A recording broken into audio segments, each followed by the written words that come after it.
Donc là, on attend un petit SMS de notre indicateur local qui est Émilie Moidon, qui va essayer de nous présenter Jeannette. Alors là, c'est le suspense, est-ce que c'est aujourd'hui, est-ce que c'est demain? On ne sait pas quoi.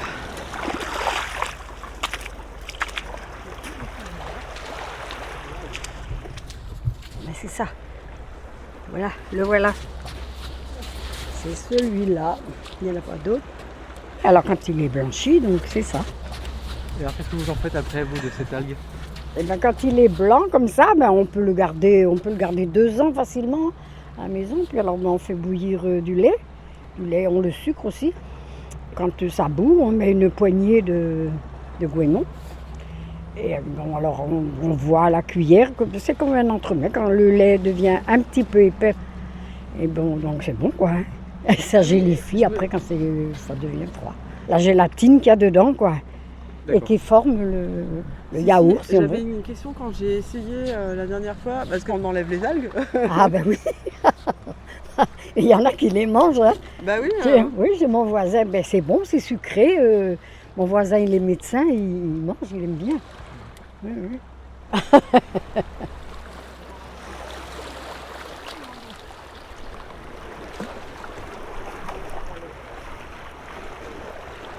L'objectif du projet Terre des Îles est de pouvoir suivre sur un temps très long, qui va de la préhistoire jusqu'à nos jours, suivre des populations et voir comment elles exploitent les ressources qui vont s'échouer à chaque marée, et également ces ressources qu'on retrouve à marée basse. Donc le but est de voir à quoi ont servi toutes ces ressources qu'on peut trouver sur l'estran ou rejetées par la mer.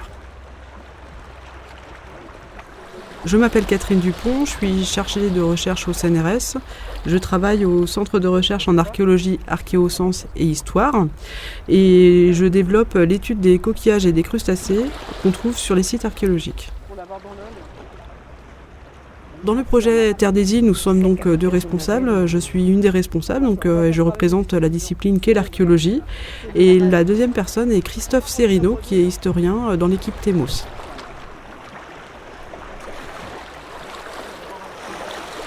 Qu'est-ce que vous cherchez? Des palous. Je recherche les trous, mais il n'y en a pas beaucoup. Quand j'étais jeune, j'allais chercher pour un monsieur et il m'amenait en échange des fruits du continent. En échange. Qui troque? Ah oui. Mais c'est plutôt de l'autre côté qu'on trouve les palous. Hein.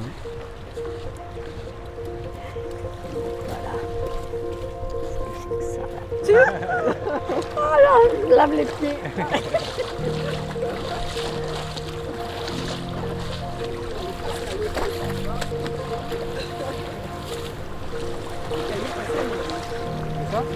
Non, elle est passée par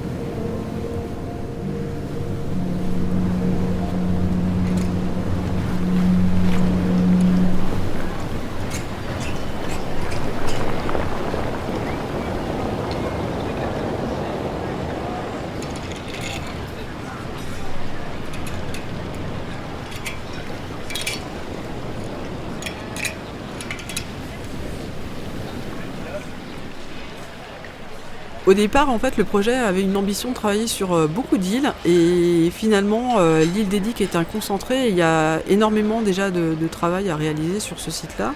Ce qui est intéressant sur Edic, c'est qu'au niveau archéologique, on va avoir en fait des sites de différentes périodes, donc qui vont de la préhistoire à la protohistoire.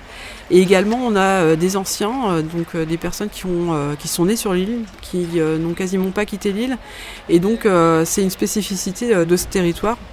Une des spécificités aussi de l'île d'Edic, c'est que certaines personnes sont nées sur l'île et y vivent encore et ont connu finalement l'exploitation de ces ressources avant la guerre et donc avant une industrialisation massive. Et ça, c'est intéressant parce que du coup, on touche aussi les traditions au plus près. Ce qui est intéressant sur Edic, c'est qu'on peut voir Edic du continent. Donc on peut imaginer qu'il y a eu des relations aussi constantes avec le continent. Également, donc, on peut voir en fait cette île d'Edic comme à la fois un isolat où les populations ont gardé certaines traditions, peut-être une forme de résistance à la nouveauté ou à d'autres modes de vie. Et également, on peut voir cette île comme une ouverture vers l'extérieur, à la fois parce que c'est une zone, justement grâce aux historiens, on va pouvoir le voir, ça peut être une zone aussi de passage, parce qu'il y a eu énormément de commerce en fait, de la Méditerranée vers l'Atlantique, en allant jusqu'en Angleterre et jusqu'en Écosse, et ils se nourrissent aussi en fait, de pratiques extérieures. Donc ça c'est intéressant de voir en fait, comment des pratiques qui sont propres à l'île vont évoluer en fonction de ces influences extérieures. Donc ça c'est une grande partie aussi de notre projet.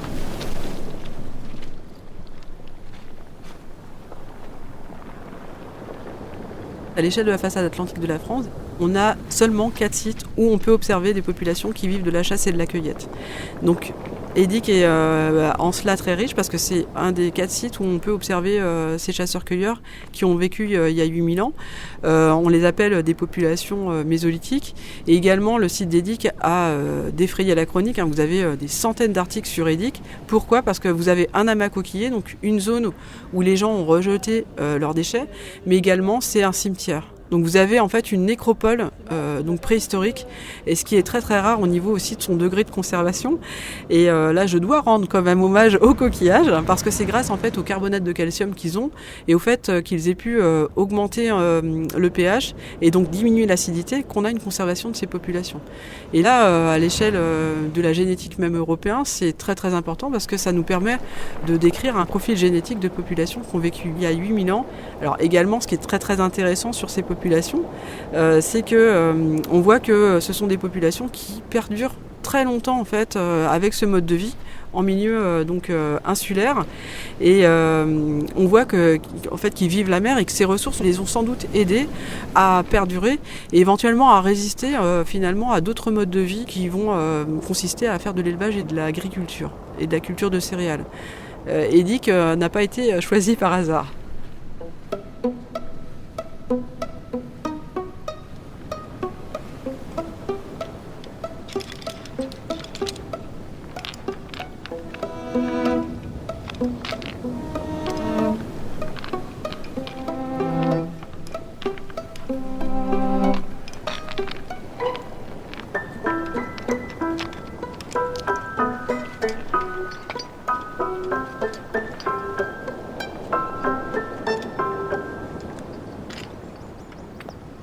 En diachronie, en fait, ce qui est très intéressant, c'est qu'on va travailler sur un amas coquillé, donc un dépotoir, qui date d'il y a 8000 ans. Et actuellement, quand vous vous promenez en fait, sur le village, si vous regardez par terre, en fait, il est jonché de coquillages. Donc en fait, on va avoir des dépotoirs, finalement, des amas coquillés récents sur le village d'Edic. L'intérêt en fait de pouvoir interroger des natifs, c'est qu'ils vont avoir en fait une perception et une mémoire de l'exploitation des ressources marines avant la guerre, et c'est une époque en fait où les descriptions du village d'Edic montrent en fait des populations qui font en fait des ressources marines une force, et en fait c'est ce qui permet leur survie en fait. Si on fait le parallèle entre les amas coquillés archéologiques, donc préhistoriques, et ce qu'ont mangé les populations natives de l'île avant la guerre, finalement ce sont les mêmes espèces. Une espèce, un coquillage comme la bernique, la patelle, actuellement est très dévalorisée. Elle n'est plus commercialisée, en tout cas sur le territoire français, alors que ça a été la principale ressource des chasseurs-cueilleurs il y a 8000 ans. Et c'est une des espèces qui a permis la survie des populations sur Edic avant la guerre, et même pendant la guerre.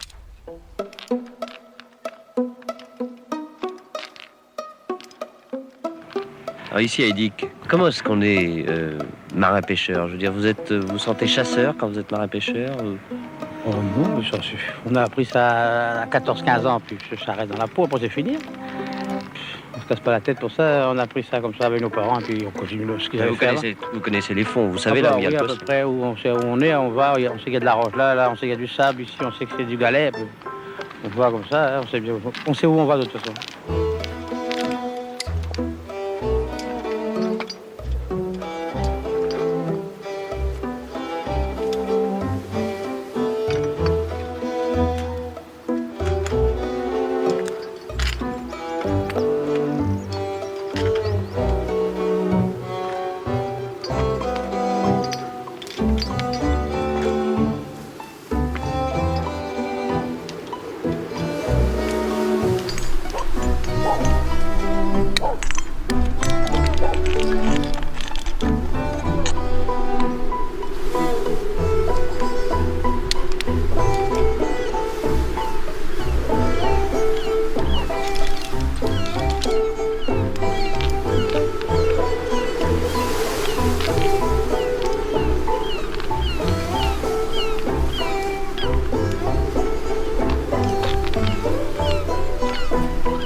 Nous sommes sur le site archéologique de Port-Blanc.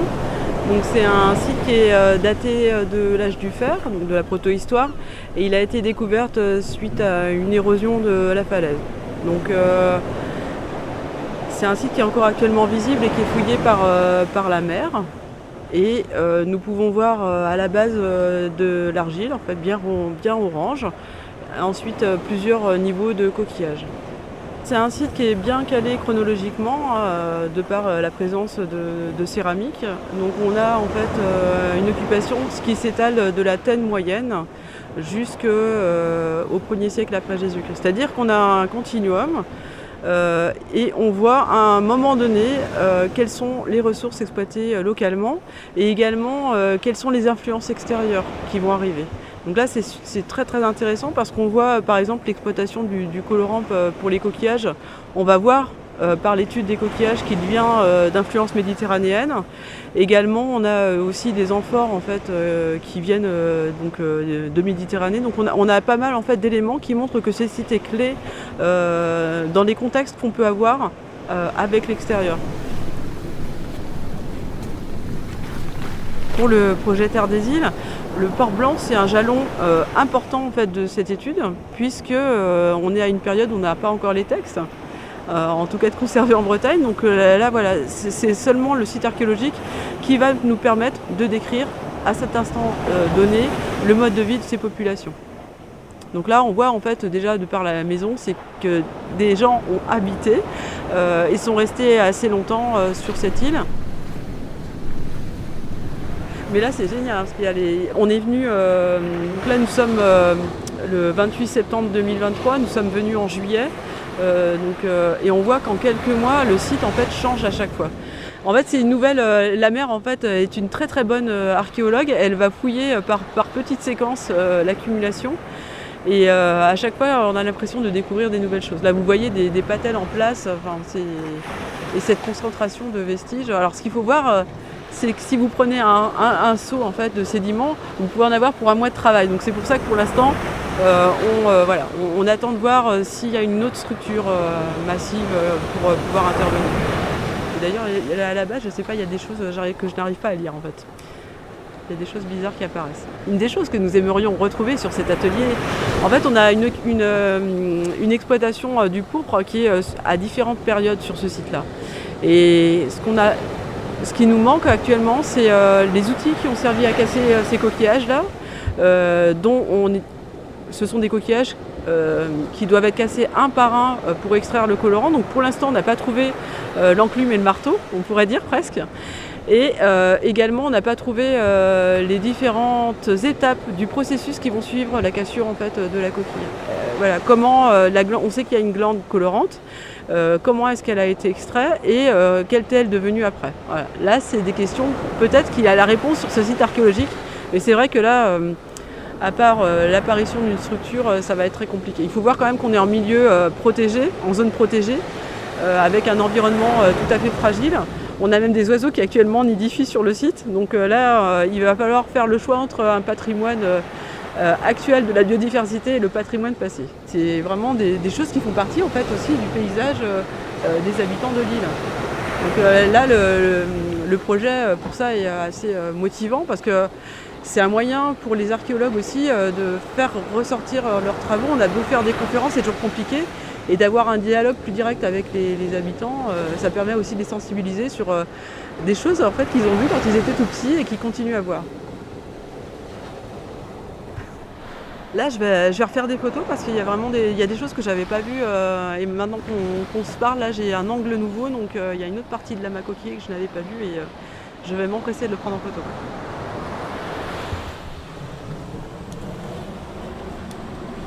En fait, il y a une partie de la falaise qui semble s'être éboulée depuis juillet. En tout cas, il y a eu un bon coup de vent qui a enlevé tout le sédiment qui était à la surface. On voit même des ossements là. Tu vois, il y a des ossements qui dépassent de la coupe. Par rapport à juillet, il y a à la fois en fait, de l'argile qui apparaît de manière assez massive dans une zone avec une pierre qui est bien à plat. Et on a des ossements en fait, qui dépassent de la falaise. Là, ça veut dire que vu que les ossements dépassent d'à peu près 10 cm, ça veut dire qu'on a perdu plus de 10 cm depuis juillet déjà là. Donc ça donne aussi un état diagnostic du site. Je vais faire des photos pour ma collègue qui travaille sur les mammifères terrestres. Voilà. En général, on essaye de ne pas arracher les ossements des coupes parce que c'est interdit. Donc je fais des photos pour avoir un témoin de ce que je vois là. Je crois que ma collègue, elle va être verte, quoi.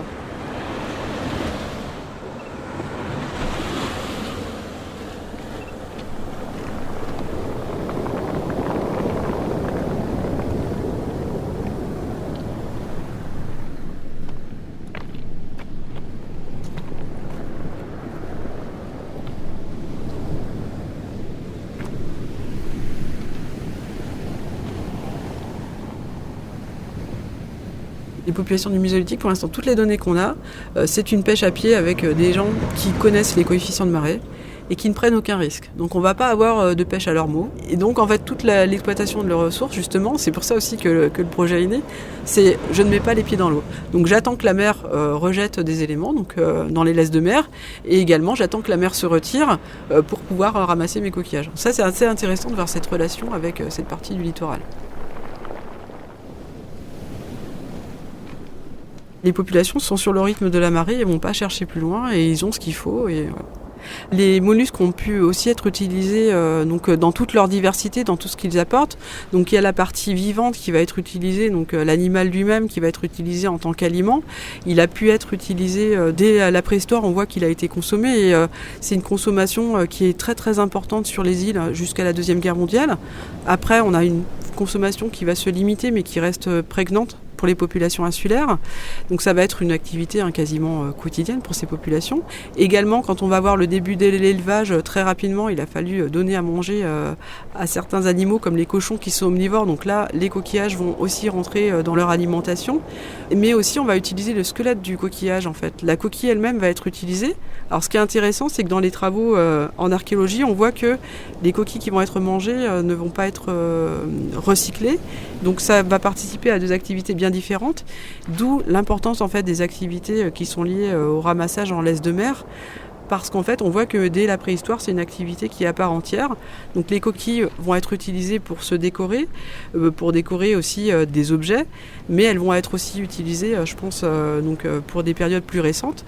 Grâce aux témoignages auprès de populations, on voit que lorsqu'on a des processions religieuses comme la fête Dieu, qui est vraiment une des fêtes de l'année sur les îles, on va pouvoir décorer en fait le sol en utilisant les colorations de la couleur finalement de ces coquilles. Également, la coquille est aussi utilisée en tant qu'outil et une des spécificités des digues, c'est que ces coquillages vont aussi être utilisés pendant la protohistoire en tant que colorant. Donc là, c'est une partie de l'animal qui va donner de la coloration pourpre.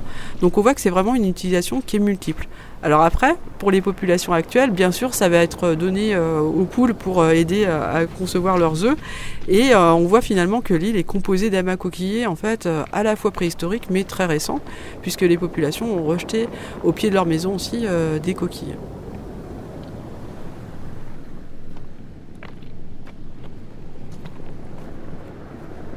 Le pousse-pied, il a été observé pour la première fois en archéologie en 2018 le long du littoral atlantique français. On ne l'avait pas identifié avant. Donc on voit que pendant l'âge du fer, les populations consomment du pousse-pied. On n'en a pas, par exemple, pour des populations du Mésolithique. Alors, est-ce que c'est parce que c'était dangereux ? C'est possible que la notion de dangerosité est intervenue sur l'exploitation de la ressource. Et on voit que des populations donc extérieures, par exemple le pousse-pied, c'est une ressource qui est très prisée donc en Espagne. Pour eux, c'est du caviar. Et du coup, il y a du braconnage qui va se faire en fait sur Edic, tout simplement pour ramasser le plus possible de pousse-pieds, mais dans une vision à très très court terme de l'activité. Alors ça sera intéressant justement dans le cadre du projet d'interroger les populations d'Edic pour savoir si eux-mêmes pêchent le pousse-pied, s'ils l'ont exploité, et si par hasard ils ont cédé à la tentation de le vendre à l'extérieur pour pouvoir avoir une manne financière, pour aussi survivre aussi. Là où c'est sûr d'avoir tout.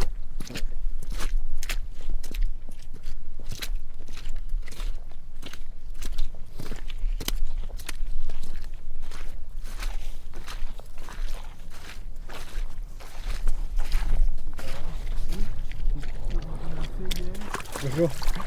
Tu vas bien? Ça va. J'ai regardé un peu la météo et les marées, c'est pas mal du tout là sur les 3 prochains jours. Voilà. Et donc Ouais. aujourd'hui on a la marée la plus basse. Ok, Et du coup nous on va faire pêche crevette plutôt ça marche. et des capodes assez aquatiques, et donc, Ok. genre Macropodia et compagnie. Ok, ouais, je vois très bien. Et sinon hier on a déjà fait une très très grosse récolte, mais c'était surtout centré sur Xanto. Et Ok. puis on a trouvé un Erifia. Ça marche. Bah, c'était de quel côté? Ben, Là-bas, précisément, voilà. Donc, Ok, on voit bah, c'est ici, là où je voulais aller. on voit d'ici le mulon. Et alors de ce côté-ci du mulon, au bas de l'eau, vers la plage, Ouais. il y a un champ de blocs là.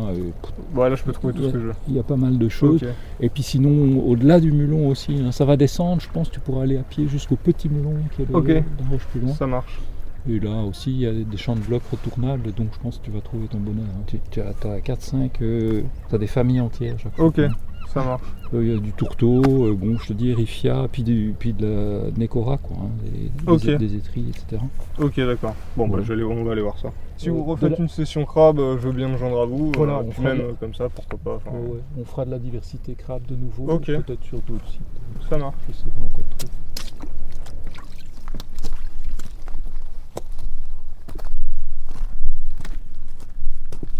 Je m'appelle Alessandro Marcuzzi, je suis en fin de première année de thèse au laboratoire CREA de Rennes. Je suis en thèse d'archéozoologie et plus précisément archéocarcinologie. Je m'intéresse principalement à comment est-ce que les crabes étaient utilisés et exploités par les populations du paléolithique, mésolithique et néolithique. Donc c'est assez large qui va de à peu près il y a 1 million d'années jusqu'à il y a environ 5000 ans. Donc sur toute la façade Europe-Atlantique, à savoir toutes les côtes atlantiques françaises, portugaises et espagnoles. Et donc je suis aujourd'hui à Edic pour faire un peu de pêche au crabe. Donc de l'actuel bien évidemment, et en fait ça va me servir de référentiel donc pour une collection qu'on a au laboratoire sur le site de Beaulieu, qui va me permettre en fait de comparer les formes, les différents caractères morphologiques qu'on a entre les espèces actuelles et ce que je retrouve donc dans ce qu'on appelle des amas coqueliers, c'est-à-dire en fait c'est globalement la poubelle des populations préhistoriques. Et en fait, là-dedans, on retrouve énormément de choses, dont des petits fragments de crabes. Donc c'est moi ce qui m'intéresse. Et donc, la comparaison entre actuels et ces mêmes fragments me permet de déterminer à quelle espèce j'ai affaire.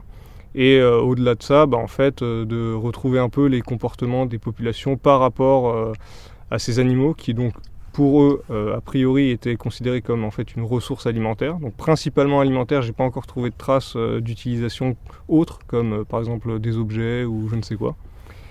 Ça sert aussi de caractériser les environnements du passé. Donc si par exemple aujourd'hui telle espèce on va la retrouver un peu plus au sud et qu'on sait qu'il y a au niveau de certains amas coqueliers qui sont situés plus au nord, on va les retrouver, ça veut dire que potentiellement, en fait, justement, au nord, on retrouve les mêmes gammes de valeurs, de température, en fait, des milieux relativement qu'on connaît actuellement au sud qui étaient plus au nord. Donc ça induirait en fait un climat un peu plus chaud qu'actuellement. Voilà, donc c'est une des très nombreuses applications de ce que je peux faire.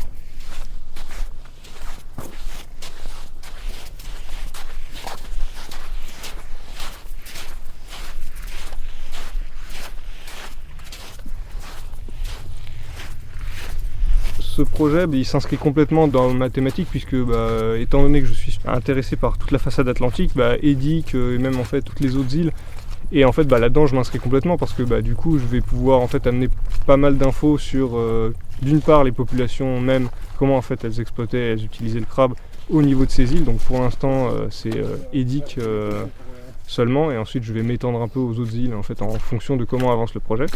Donc je vais me caler sur tout le monde. Et aussi un aspect purement biologique, donc là en fait je vais essayer de, avec beaucoup d'humilité, retracer en fait les différentes aires de répartition et les espèces que je peux trouver à ce niveau-là, qui je pense pourra aussi carrément être un plus à prendre en compte dans le projet. Et en fait je vais carrément m'associer, je pense, avec toute la partie des biologistes de Vannes qui eux aussi sont inclus dans le projet. Donc voilà, j'aurai vraiment ce volet plus centré sur les populations préhistoriques, et plus l'aspect biologique, donc là purement centré sur le crabe.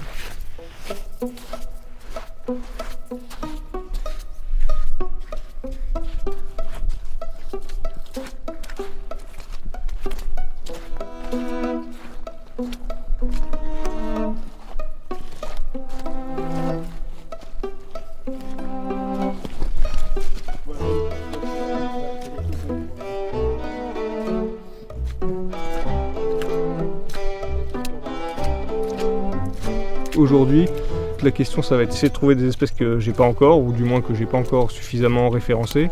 Surtout des femelles, parce que on a beaucoup plus de mâles que de femelles.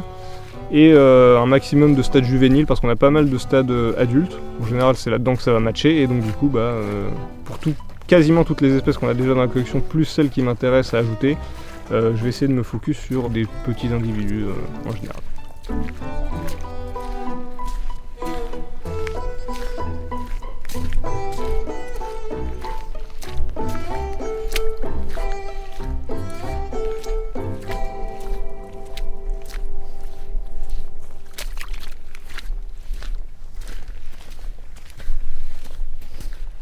Ah oui, il est là-bas. Je pensais qu'il était là.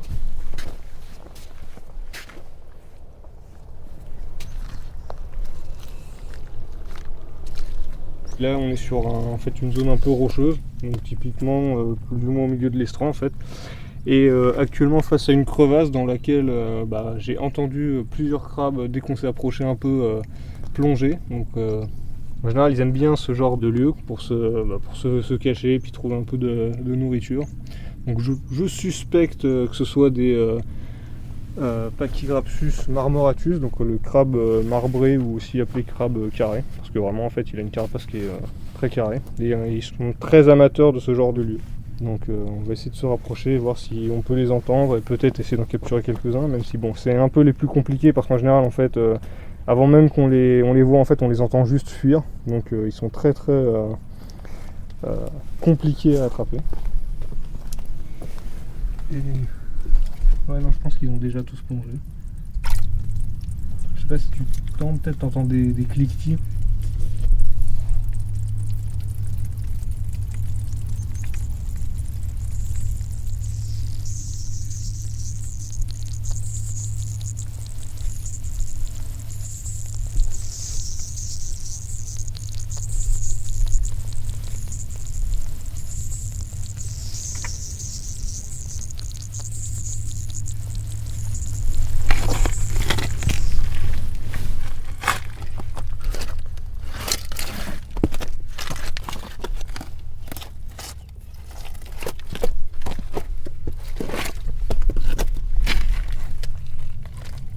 Sous le rocher. Celui-là il est un peu trop gros pour que je le soulève.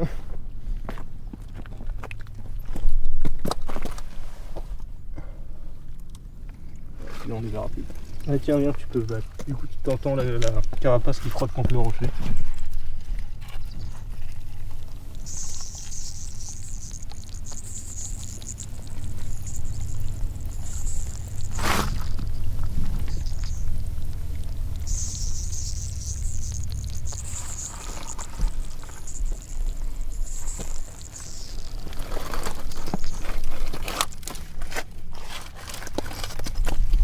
Celui-là il est un peu trop gros, on en a déjà pas mal de comme ça, un glanto.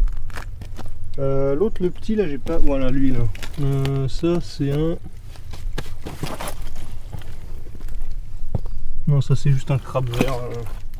J'en ai déjà plein aussi, ça m'intéresse pas. Dommage. Il faudrait du coup.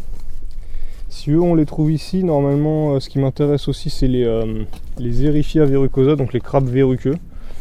Donc c'est possible que ce soit, ils soient soit déjà partis, soit juste au niveau d'ici, on les a pas. Donc il faudrait peut-être que je tente d'autres spots, soit plus à l'est, à l'ouest ou un peu plus au nord. Je verrai ça plus tard, mais bon. Au moins ça, en fait ça commence à donner quelques indications de savoir quelle espèce on trouve, parce qu'en fait vraiment en général ton estran il est vraiment divisé en plusieurs niveaux et en fait tu sais que tu vas retrouver telle ou telle espèce à ce niveau là, et donc du coup ça vraiment te permet de niveler en fait tout ton estran et de te donner une idée de quelle espèce tu vas trouver, plus ou moins.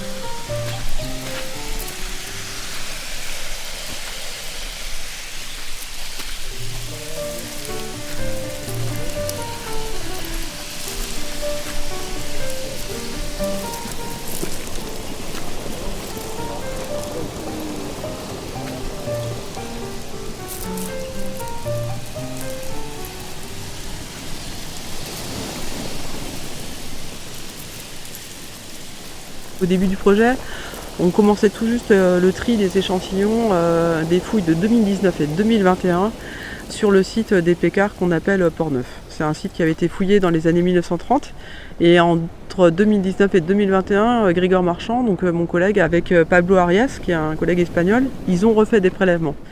Et on ne savait pas ce que ces populations avaient consommé. Et là, en fait, concernant le crabe, on a eu une énorme surprise, c'est que le crabe qui est principalement mangé est un crabe verruqueux. Et là, ça a été une très très grande surprise. Et en fait, en allant sur les strands, donc, on a trouvé ce crabe en effet en grande quantité sur des zones plus hautes que souvent ce qui est décrit par les ouvrages en biologie. Et en interrogeant les anciens, eh bien, ils lui donnaient un nom. Donc en général, quand on donne un nom, c'est qu'on mange donc cet animal, et donc ils l'appellent la barnache. Et en discutant avec eux, beaucoup ne l'ont pas mangé. Les plus anciens en ont mangé, mais jamais en très grande quantité. Par contre, au niveau gustatif, ils vous décrivent quelque chose qui est particulièrement sucré. Du coup, ce qui était intéressant, c'était ce parallèle entre les sites archéologiques, de voir un crabe qui est quand même énormément consommé, qu'on ne consomme plus, mais il y avait encore en fait des traces dans la mémoire de cette consommation. Et avec, pour les populations actuelles, des choses très intéressantes, des gens qui l'ont mangé parce qu'ils n'avaient pas beaucoup de nourriture, donc ils l'ont mangé un peu par obligation avant-guerre. Une autre personne qui l'a mangé parce que son papa avait fait le service militaire à Casablanca et que là-bas il avait mangé un crabe qu'il avait trouvé délicieux et qui ressemblait à ce crabe-là. Et quand il est arrivé à Eydik, il l'a mangé. Et en fait, j'ai vérifié, en fait c'est le même, en fait c'est la même espèce. Et un autre ancien qui lui n'en avait jamais mangé, et quand on lui a montré le crabe, il a dit qu'il ne mangerait jamais ça, parce qu'il n'est pas habitué en fait. C'est vraiment cette question culturelle est très intéressante. Et du coup, personnellement, je pense que je travaillerai plus de la même façon, parce que du coup, ça vous permet d'être d'une humilité importante, parce qu'en fait, du coup, vous voyez que dans un amas coquillé, vous avez une espèce et vous avez plein de scénarios différents en n'interrogeant que 3 personnes. Ça veut dire qu'en fait, à chaque fois, il faut essayer d'ouvrir au maximum ses points de vue et avoir des témoignages très variés pour, quand on présente nos résultats, pas se fixer sur une seule hypothèse, mais proposer en fait plusieurs hypothèses. Voilà. Donc ça, je pense que ça m'a changé mon point de vue sur la façon dont je vais travailler. Et du coup, en fait, grâce à Eydik et au projet, on a en fait complété la collection de comparaison de ces individus pour reconstituer les tailles. Et vraiment, on a des quantités c'est hallucinant. À la fin, je ne sais pas combien de milliers de crabes ont été mangés par les hommes préhistoriques sur Eydik, mais ça va être super intéressant.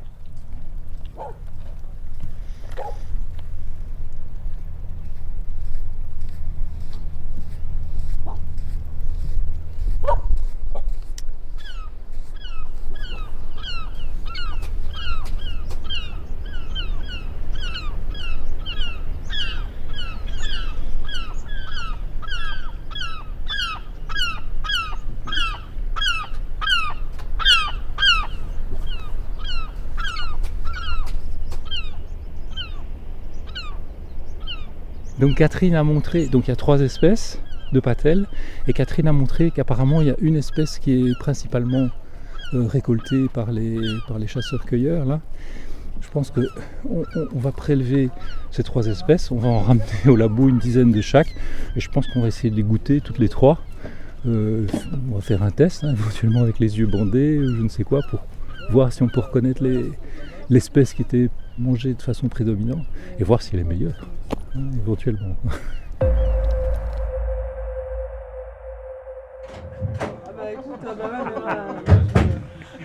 Tu me rajoutes des difficultés.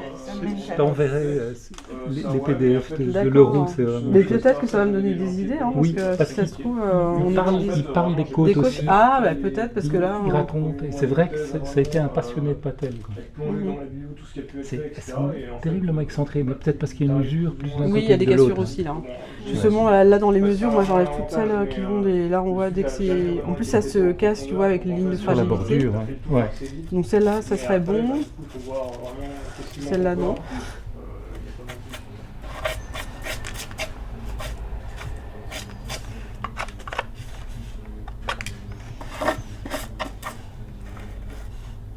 Moi, je suis dans ce laboratoire par curiosité, parce que je suis biologiste, donc déjà ça m'intéresse, mais voilà, tout ce qui a trait à nos origines, etc., c'est vrai que voilà, ça me questionne malgré tout. Philippe Maes est maître de conférences en biologie marine à l'Université Bretagne Sud. Il travaille en particulier sur le régime alimentaire des oiseaux marins et participe au projet interdisciplinaire Terre des îles. En fait, moi, j'ai jamais appliqué la biologie à ce domaine qu'est l'archéologie. Et voilà, c'est l'occasion pour moi de faire cette espèce de pas de côté et voir ces aspects-là, quoi. Donc c'est vraiment de la curiosité, satisfaire une espèce de curiosité profonde finalement. Quelque part on peut se dire l'archéologie ça sert à rien, si ce n'est que ça permet quand même de répondre à des questions assez fondamentales, qui sont nous, etc., etc. Alors, moi je me suis toujours intéressé au milieu marin.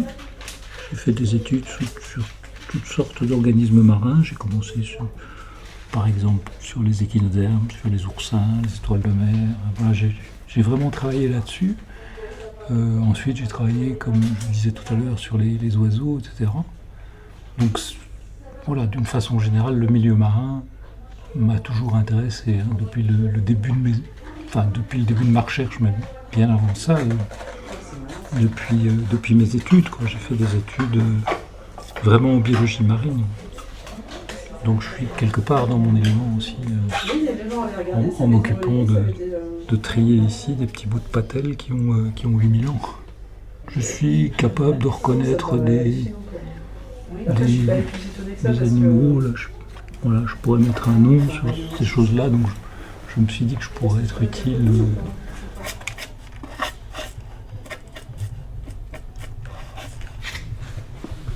Tu peux me montrer alors La mesure grande largeur? Alors du coup, souvent là, tu vois, tu as un petit truc, j'aime bien de mettre droit. Donc la grande largeur, c'est comme ça. Oui. Et la petite largeur, tu as juste à te caler sur le truc qui est là, tu vois. Il fonctionne celui-là? Oui, le contact entre le pile, c'est un peu, comme on dit, Je vais voir. c'est pas... Mais quand ça marche, ça marche. Ok. J'ai changé le pile.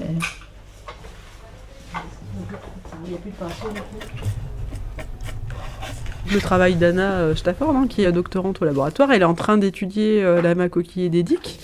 Donc celui qui date de la préhistoire, qui a été accumulé par des populations du Mésolithique d'il y a 8000 ans. Donc là, on a extrait les parties qui permettent de compter les coquilles en tant qu'individu. Donc par exemple, une huître, ça a 2 valves. Donc là, on extrait ce qui permet de compter les valves. Pour les bigorneaux, on va extraire les petites pointes pour les compter. Et puis dans une deuxième partie, une fois qu'on a enlevé les individus, on prend une fraction qu'on va trier intégralement pour voir les tout petits fragments. Donc là, devant vous, vous avez des petits fragments de moules, de patelle ou bernique. On a des petits fragments d'un coquillage qui ressemble à un bigorneau, qui est la monodonte. On a aussi des petits fragments de couteaux, également de palourdes. Et là, notre but, c'est de compter le nombre de fragments pour voir, vous avez une patelle, combien, en fait, une patelle est représentée par combien de fragments, en fait. Voilà, c'est le travail sur la fragmentation et voir s'il y a des préparations culinaires. Donc là, on va aussi compter les fragments s'ils sont brûlés. Voilà, donc voilà notre travail en ce moment. C'est pas un qui serait comme celui-là en deux?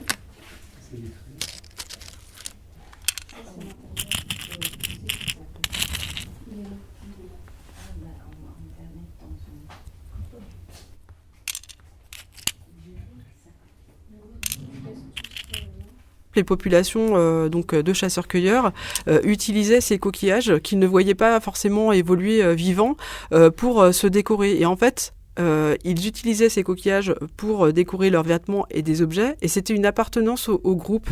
C'était aussi un moyen pour ces populations de montrer qu'ils venaient d'un territoire qui était proche de l'océan. On peut imaginer aussi que ces coquillages, comme ils ne les voient pas évoluer vivants, ça peut apporter des peurs, aussi une connaissance d'un autre monde auquel ils n'ont pas accès, et ils ne connaissent pas les limites de l'océan. Donc on peut voir que ces coquillages finalement, ou d'autres ressources qui viennent des fonds, peuvent être chargés en fait de symbolique et de fantasmes. Donc là je vais les compter.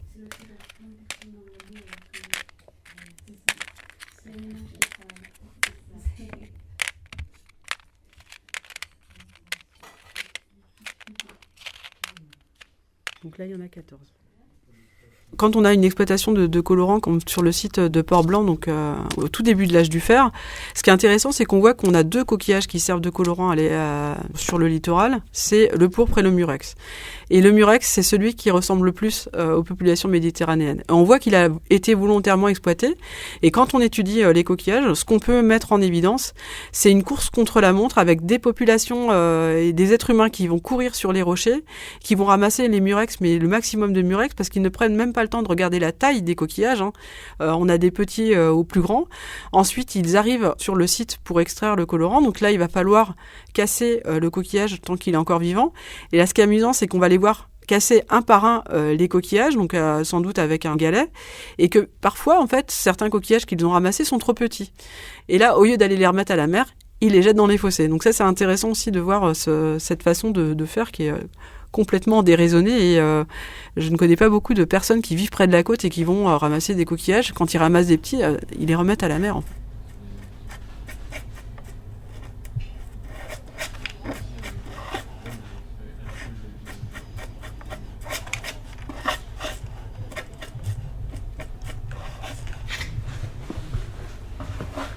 Le néolithique, on va faire des toutes petites perles, mais on ne reconnaît plus l'animal de départ, et ça correspond pile poil au moment où il y a l'élevage et l'agriculture, donc le contrôle de la reproduction en fait, des végétaux et des animaux. Puis après, voilà, on continue à avoir une consommation, mais plus secondaire à partir du néolithique, avec une consommation de ce que tu as à côté de chez toi. Ce qui serait génial, c'est qu'un économiste en fait reprenne les termes et reparle de l'archéo, donc avec des courts-circuits. Des circuits qui s'allongent au fur et à mesure que les moyens de locomotion se développent, et l'utilisation petit à petit des coquillages en tant que marqueur social. Donc en fait, l'huître là, elle est dans ce schéma de marqueur social. Pourquoi est-ce qu'on paye en fait plus cher pour manger une huître qu'une moule ? Parce que c'est un marqueur social dès l'arrivée des Romains. Donc ça, c'est très très intéressant ce côté-là.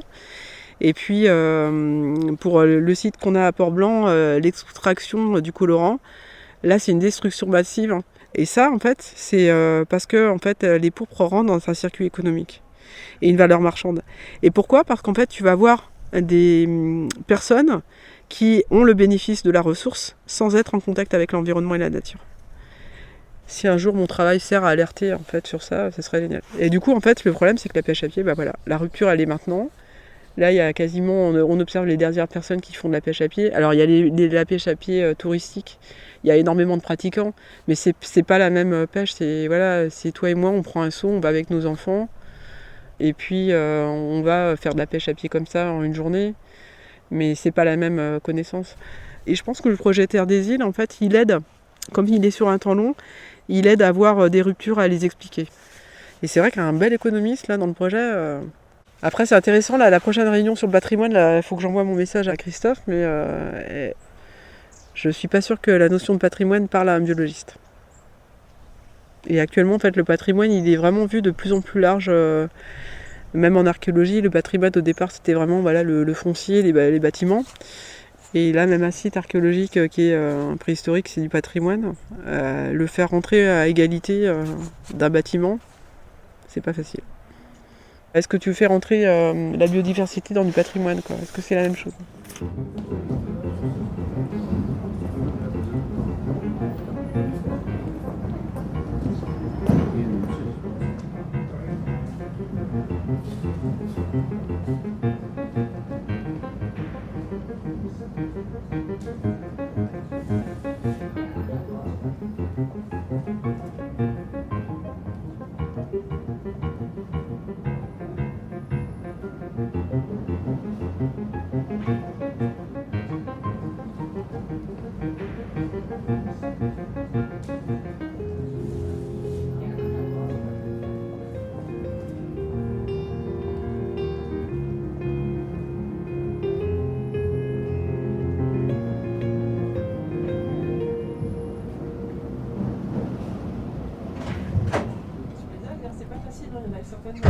Se ressembler pas mal. Les algues rouges, c'est l'horreur. Les chercheurs du projet Terre des Îles se réunissent régulièrement pour faire un point sur l'état de leurs recherches.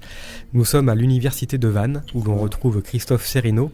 Il est ingénieur de recherche en histoire et patrimoine maritime au CNRS. Il est avec Catherine Dupont, l'autre responsable du projet Terre des Îles. Les archives ne nous permettent pas de quantifier la part réelle de ces ressources marines, en dehors du poisson qui a une valeur marchande, celui qui est négocié. Et moins encore, quelle part ces ressources marines occuperaient dans ces économies de subsistance. Ce sont de toute façon des systèmes polyactifs.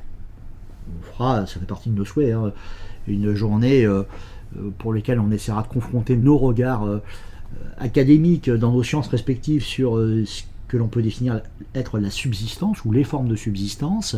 Pour les historiens, la matrice polyactive, elle est une donnée basale. Voilà. Quand vous vivez bien de l'agriculture, vous n'avez pas besoin d'aller pêcher. Quand vous vivez bien de la pêche, vous n'avez pas besoin d'aller bêcher un champ. Et on trouve déjà, sous l'Ancien Régime, avec des archives fiscales, avec plein d'ensemble de documents, à documenter ceux qui vivent très bien de la pêche, ils ne sont pas très nombreux, hormis les armateurs, ça c'est pas un scoop, et ceux qui vivent tout à fait correctement du travail de la terre, qui vont faire qu'ils n'ont pas besoin d'embarquer à bord des navires. Vous trouvez dans des îles, eh bien à Belle-Île-en-Mer, voilà, paroisse de Locmaria, 18e siècle, un ensemble significatif de foyers avec des Iliens qui n'ont absolument pas besoin d'aller pêcher, parce que ils ont des terres favorables, et c'est pas mal, parce que ça leur évite déjà de monter sur les bateaux du roi pour faire un service militaire. Alors, on ne mesure pas la part de ces ressources, comment dire, de l'estran dans ces économies de subsistance, mais je serais amené à en reparler, je l'ai écrit dans un papier qu'avait lu Catherine, et à la suite de ça, on a monté ce projet. Il me semble, en tout cas, c'est ce que j'ai essayé d'expliquer dans cet article, et que je vais continuer à documenter avec Terre des Îles, que c'est vraiment, pour une partie des populations du littoral, la clé de voûte d'un système polyactif. Alors, je continue les narrations, cette fois-là, le maçon du parc, 1er 18e siècle. Il se fait aussi une pêche sur les roches et le sable, à la basse eau. On y prend des huîtres, des mulets, des berniques, des pousse-pieds ou glands de mer, que les pauvres insulaires viennent recueillir sur les roches. Ils trouvent encore dans les cavités des roches des homards, des crabes, des langoustes et quelquefois des congres. Les pêcheurs font aussi quelquefois la pêche des huîtres à la drague.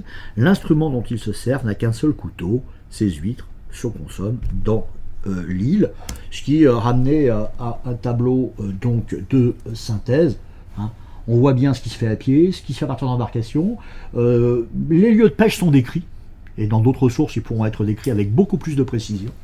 Et puis on voit les espèces, donc ça c'est a priori ce qui va vous intéresser beaucoup plus, vous les collègues biologistes, et donc on se rend compte fondamentalement qu'on retrouve tout un ensemble de ressources marines qui existent encore très largement aujourd'hui dans les mêmes endroits. Alors cette collecte semble concerner une partie plus large de la population à l'occasion des grandes marées. Vous allez me dire oui, évidemment. Écoutez, en tout cas moi, je ne pouvais pas a priori le savoir sans avoir lu ces sources du XVIIe et du XVIIIe siècle. Et donc en effet, l'inspecteur général ajoute, lors des basses mers des vives eaux, on parle bien de cela, les riverains font encore à pied la pêche des rocailles et coquillages. Et coquillages au pluriel, et je pense qu'a priori tout ce que vous nous avez montré, là, il y a plus de vingtaine, je pense à Alessandro et Catherine, vous avez montré la quelques vingtaines de coquillages différentes, d'espèces différentes que vous avez montrées dans un temps plus ancien. Et bien voilà, lorsqu'ils font appel aux coquillages, c'est vraisemblablement à tout ça dont ils nous parlent. Il précise que, je cite, les pêcheurs à pied se servent de crocs emmanchés d'une perche ayant 8 à 10 pieds de long. Avec cet instrument, ils retournent les roches de moindre pesanteur pour y prendre les poissons qui se sont cachés dessous lorsque la mer s'est entièrement retirée. C'est extrêmement synthétique, en quelques phrases, ils ont cette capacité-là, c'est très riche en termes d'informations. C'est pour ça que les remettre sous forme tabulaire, ce sera tout à fait intéressant, et je continuerai à le faire bien sûr. Alors il est tentant pour l'historien d'élargir les ressources décrites à des ressources plus actuelles, puisque les ressources qui sont décrites sont celles globalement qu'on trouve encore aujourd'hui. Alors on ne parle pas précisément là dans cette enquête, mais je retrouverai d'autres pour documenter ça, de crevettes, de bouquets, des araignées de mer, des tourteaux, des moules, des sèches. Ça n'a pas été décrit, mais enfin les moules, a priori, pour un historien, là c'est pas décrit dans ce document, mais enfin a priori, pour un historien, sous le regard des biologistes, il n'y a aucune raison, vu les espèces qui sont décrites là, qu'il n'y a pas aussi des moules. Je trouverai à un moment donné le document qui le décrira. Voilà. Donc, mais il est tentant à ce stade de dire qu'en effet, les bouquets, les araignées de mer, les tourteaux, les moules, les sèches, tout ça, on doit pouvoir aussi trouver ça dans leur pêche. Alors pour conclure, quels impacts sur les ressources ? alors là, on va aller plutôt du côté du 19e siècle. Je serai amené peut-être à reparler de ça lorsqu'on parlera d'impact sur les ressources, mais on commence à trouver, dans le premier 19e siècle, au début de l'année 1840, des premiers documents qui évoquent des surpêches, des prises importantes. Je cite notamment un rapport qui est fait par Chas de la Touche en 1840, et un rapport où il s'inquiète sur l'état de la ressource, notamment concernant les grands crustacés, les homards et les langoustes. Je cite, « Il en fut pris une énorme quantité pendant 2 ou 3 ans. Chaque semaine, 1500, 2000, jusqu'à 3000 gros crustacés étaient expédiés à Nantes, tandis qu'avant l'établissement du paquebot, alors entendez, c'est la création de la liaison par vapeur, de la navette entre Nantes et Lorient. On ne pêchait, donc avant l'établissement de ces navires à vapeur, on ne pêchait pas 100 homards par mois. Donc c'est ça aussi qui est intéressant, et c'est ce qui me pousse dans Terre des Îles, c'est d'aller regarder vers ce 19e siècle. Parce que on voit bien qu'avec la mécanisation, la vapeur qui arrive, la possibilité assez rapidement de prendre une ressource et de la déplacer d'un lieu de pêche vers un lieu de consommation, faut aussi le corréler au chemin de fer, tout ça. C'est-à-dire la capacité à faire en sorte que le homard il part vivant parce qu'il a été pêché, comment dire, à Watt, Édic, Belle-Île, Groix. Le vapeur l'amène à Nantes ou l'amène à Lorient, et puis par le train, dans la foulée, eh bien, on va l'amener à Paris. Et qu'il arrivera encore vivant parce qu'on a contracté les délais de transport. Et que ça génère une autre approche de ces ressources marines, qui glisse peu à peu au fond, on le voit bien, d'une ressource de subsistance, alors ce qu'elles étaient déjà, et ce qu'elles vont bien sûr continuer à être, et ce qu'elles sont d'ailleurs probablement encore aujourd'hui pour certains foyers, sur nos littoraux. Vous savez, tous les matins en longeant la route côtière, où je vois des personnes avec leurs barcasses, alors on pourrait se dire tiens, ils vont s'amuser tous les jours pêcher, mais en fait on est au droit de se dire ils ont peut-être des petites pensions et ils vont pêcher parce que globalement ils le congèlent et ils le mangent parce que comme ils font leur potager, parce que ça participe, comment dire, des revenus. Et ça évidemment c'est bien plus difficile à percevoir aujourd'hui, hormis peut-être par des enquêtes orales, sachant qu'on touche quand même aussi à des sujets extrêmement sensibles bien évidemment. Voilà, donc là on voit bien qu'il y a un glissement, en tout cas à partir de ce premier 19e siècle. Moi ce que je souhaite c'est cerner au plus proche ce glissement. Alors on connaissait bien sûr des ressources halieutiques d'exportation comme la sardine au XVIIe, dès la fin XVIIe, début XVIIIe siècle en Bretagne au sud, et l'idée c'est d'essayer de voir quand est-ce que ces ressources sur lesquelles nous travaillons, elles sont intégrées dans un circuit marchand. Voilà, je vous remercie pour votre attention.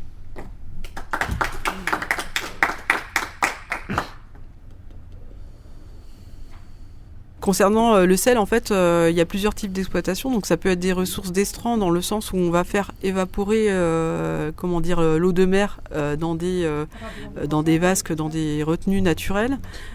Ici, en fait, par exemple, sur l'île, ce qui a pu être mis en évidence, c'est qu'on va transporter de l'eau de mer ou du sable pour le filtrer.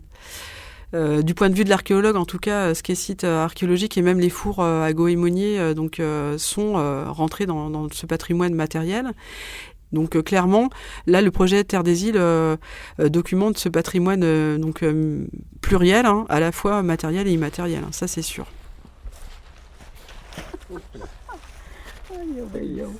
Voilà. Vous voulez en cueillir, non? Et du coup, vous les repérez comment? Alors, c'est la couleur là qui vous attire? Non, mais j'ai connu ce goémon par habitude, parce que... On va travailler, Si j'avais fait le métier, comme autrefois, je vous aurais donné les sacs à porter. Parce qu'on mettait ça sur le dos pour tout au bas de la côte, au bas de la marée, forcément là où elle finissait. Et alors, pour monter la côte comme ça, ne dis pas. C'était quand même une corvée, C'était pas du jeu. Ah bah oui, c'est bien aussi, c'est du travail. Attends, je vais la prendre en photo. J'ai une algue ramassée par Jeannette, qu'elle appelle le lichen. Okay. Et nous voulons une détermination spécifique. Ok. Parce que le lichen, c'est pas vraiment une algue, enfin c'est une... T'es prête? Ouais. Attention, j'ouvre la boîte. Voilà. Ouais. Donc nous avons ça. C'est du Chondurus crispus. Alors Chondrus crispus. Ok. Ou alors Mastocarpus stellatus. Elles sont proches. Ah ouais, mais alors on veut une détermination. Alors est-ce que ça c'est la même chose? Attends, qu'est-ce qu'on avait? L'autre, celle-là. Ouais, Mastocarpus stellatus. Ça j'en suis sûre. Et celle-là, pas forcément. Ça, c'est pareil. Si. Celle-ci, elle a pris un petit coup de chaud, tu vois, elle est un peu plus verte. D'accord. Et ça n'a pas altéré ses vertus chimiques? Non, parce que elle, si elle fait du flan avec, en fait, c'est pas les protéines ou les colorants qu'elle cherche, mais c'est plus les phycocolloïdes, donc tout ce qui est carragénane. D'accord. Donc c'est ça, mais oui, c'est la Mastocarpus stellatus. Donc la même chose. Pour moi, oui. Ah, il y a du polyïdès retendu, ça fait... Je m'appelle Anne-Sophie Burlot, je suis enseignante-chercheuse, donc j'enseigne en biologie générale, biologie marine, et je fais de la recherche sur les algues, donc plus en biotechnologie, c'est-à-dire que je vais extraire des molécules issues des algues pour différentes applications. Mais actuellement, mon sujet de recherche est un peu plus fondamental puisque j'étudie ce que l'on appelle l'holobionte, c'est-à-dire le microbiome associé aux algues. Le projet de Terre des Îles, en fait, c'est Nathalie Bourgougnon, qui est donc ma collègue au laboratoire de biotechnologie et chimie marine, qui m'en a parlé et qui m'a demandé de faire partie de ce projet. Donc en tant que biologiste et spécialiste des algues. Et donc voilà, on a voulu être toutes les deux sur ce projet-là pour être vraiment apporter de la complémentarité à nos expertises, on va dire. Donc on a fait une première réunion avec l'ensemble de l'équipe pour justement voir à quoi s'attendre sur le projet. Donc on a bien compris que c'était la recherche, on va dire, de l'exploitation de la ressource en algues, mais aussi en produits marins à l'époque de la préhistoire.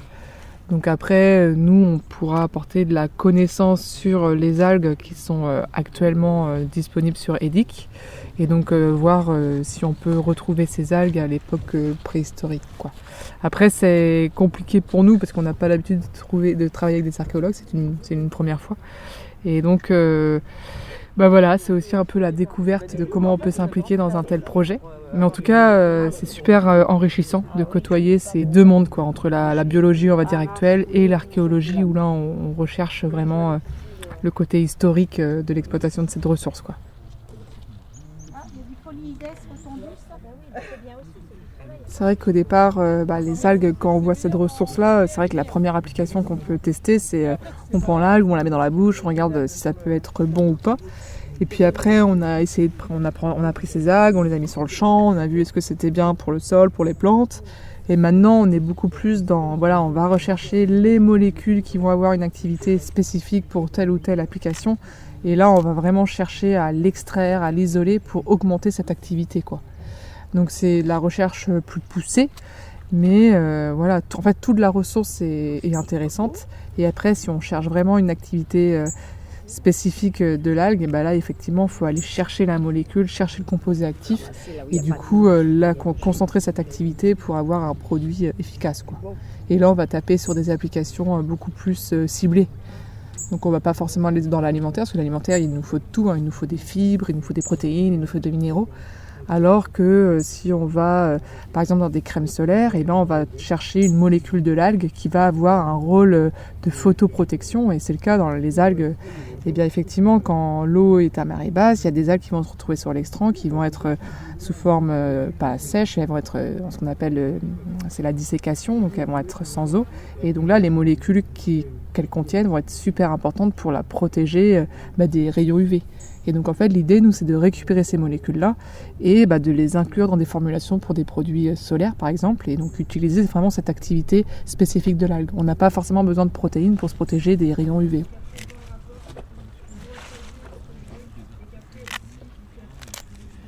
C'est vrai que nous, les algues, c'est très du terre à terre, j'ai envie de dire. Enfin voilà, il y a des algues, qu'est-ce qu'on peut en faire, comment on peut les valoriser. Mais c'est aussi bien de regarder ce qui avait été fait avant par nos ancêtres et peut-être retracer un petit peu l'histoire de cette ressource, de cette exploitation de cette ressource. Donc c'était intéressant de faire le parallèle entre aujourd'hui et hier, quoi. En fait, on prend peut-être un peu plus de recul. On se dit que finalement, les algues, c'est pas une nouvelle ressource, quoi. C'est une ressource qui a déjà été exploitée auparavant, et qu'au final, on découvre pas de nouvelles manières d'exploiter. C'est une ressource qui est là depuis bien longtemps, avant les hommes, et qu'au final, elles ont tout le temps fait partie de l'environnement de l'homme. Et c'est une ressource qui est facile d'accès. Et à toute époque, les hommes sont allés au niveau de la côte, ont vu cette ressource, ont vu le potentiel de cette ressource, et donc c'est une ressource qui est vraiment facile d'accès, quoi. Enfin, ça prouve cette accessibilité à l'échelle du temps long et moyen et court, quoi. Et ce qui est intéressant aussi dans ce projet-là que j'ai découvert aussi, c'est la méthodologie qu'utilisent les archéologues pour faire leurs recherches et nous ce qu'on utilise aujourd'hui, et puis on se rend compte que finalement c'est pas tout à fait les mêmes méthodologies. Et du coup, ça apporte encore une fois des connaissances. Et nous, pour des potentiels projets dans le futur, on peut dire, les archéologues, eux, ils ont fait comme ça. Peut-être que nous, pour notre projet, on peut utiliser aussi des petites proportions d'une partie du corps de l'animal. Et finalement, on pourra trouver une proportionnalité avec l'ensemble de la taille de l'individu, quoi. Donc ça donne des idées. Après, dans le cadre de ce projet Terre des Îles, c'est vraiment...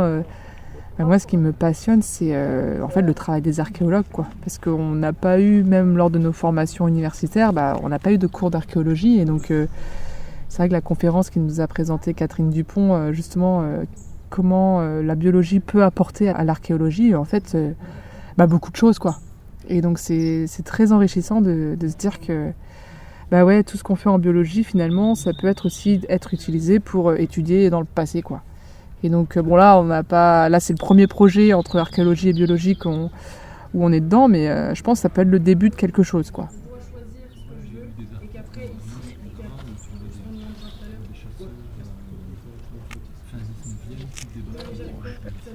Ramasser là où il n'y a pas de mousse, mélanger quand même, parce que c'est plus beau.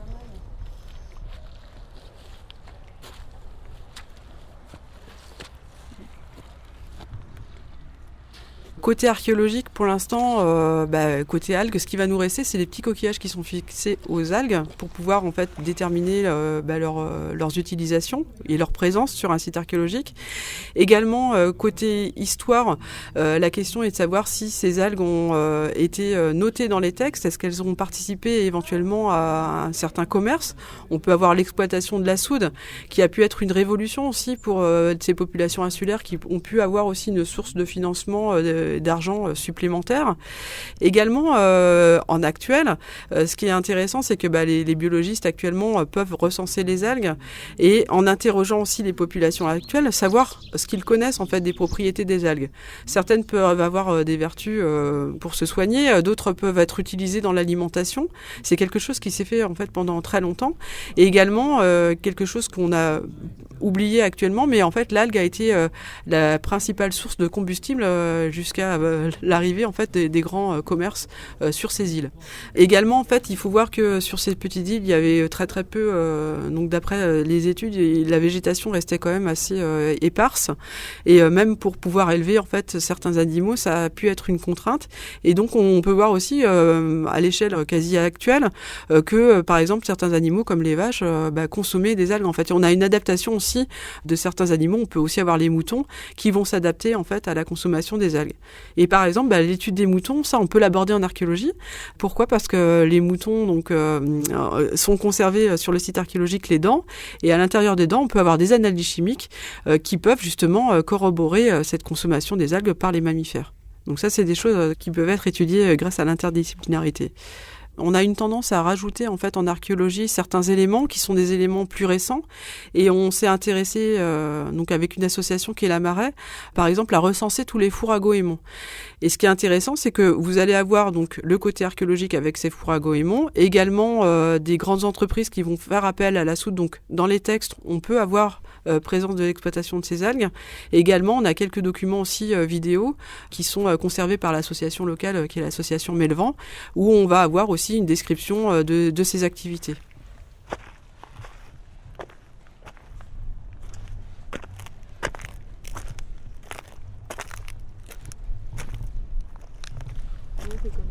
Comme les autres, on revient en arrière et on regarde tout ça. Voilà, je te montre. Alors voilà, c'est cette espèce en fait. Alors c'est un mélange de chondrus et de mastocarpus, mais alors, les deux sont des caragénophytes. Alors est-ce que tu es sûre, parce que donc Anne-Sophie Burlot nous a fait l'identification et elle nous a pas dit qu'il y avait du chondrus. T'es sûre qu'il n'y a pas que du... Alors la deuxième, tu as dit... C'est peut-être mastocarpus, pour moi c'est principalement du mastocarpus, mais il se ramasse, ça c'est peut-être une forme de chondrus, tu vois. C'est Mastocarpus stellaria ? Stellatus. Stellatus. Il y a à peu près une petite trentaine d'algues qui sont autorisées à la consommation, dont celle sur l'estran, là aujourd'hui. Donc là j'en ai ramené 3 avec Anne-Sophie hier, on a ramené 2 lulva, donc c'est la laitue de mer. On a ramené la Palmaria palmata, qu'on appelle communément la dulce, et on a ramené du porphyra qu'on appelle le nori. Donc là, elle est en train de préparer un tartare. Donc ça, moi, c'est celle que je préfère.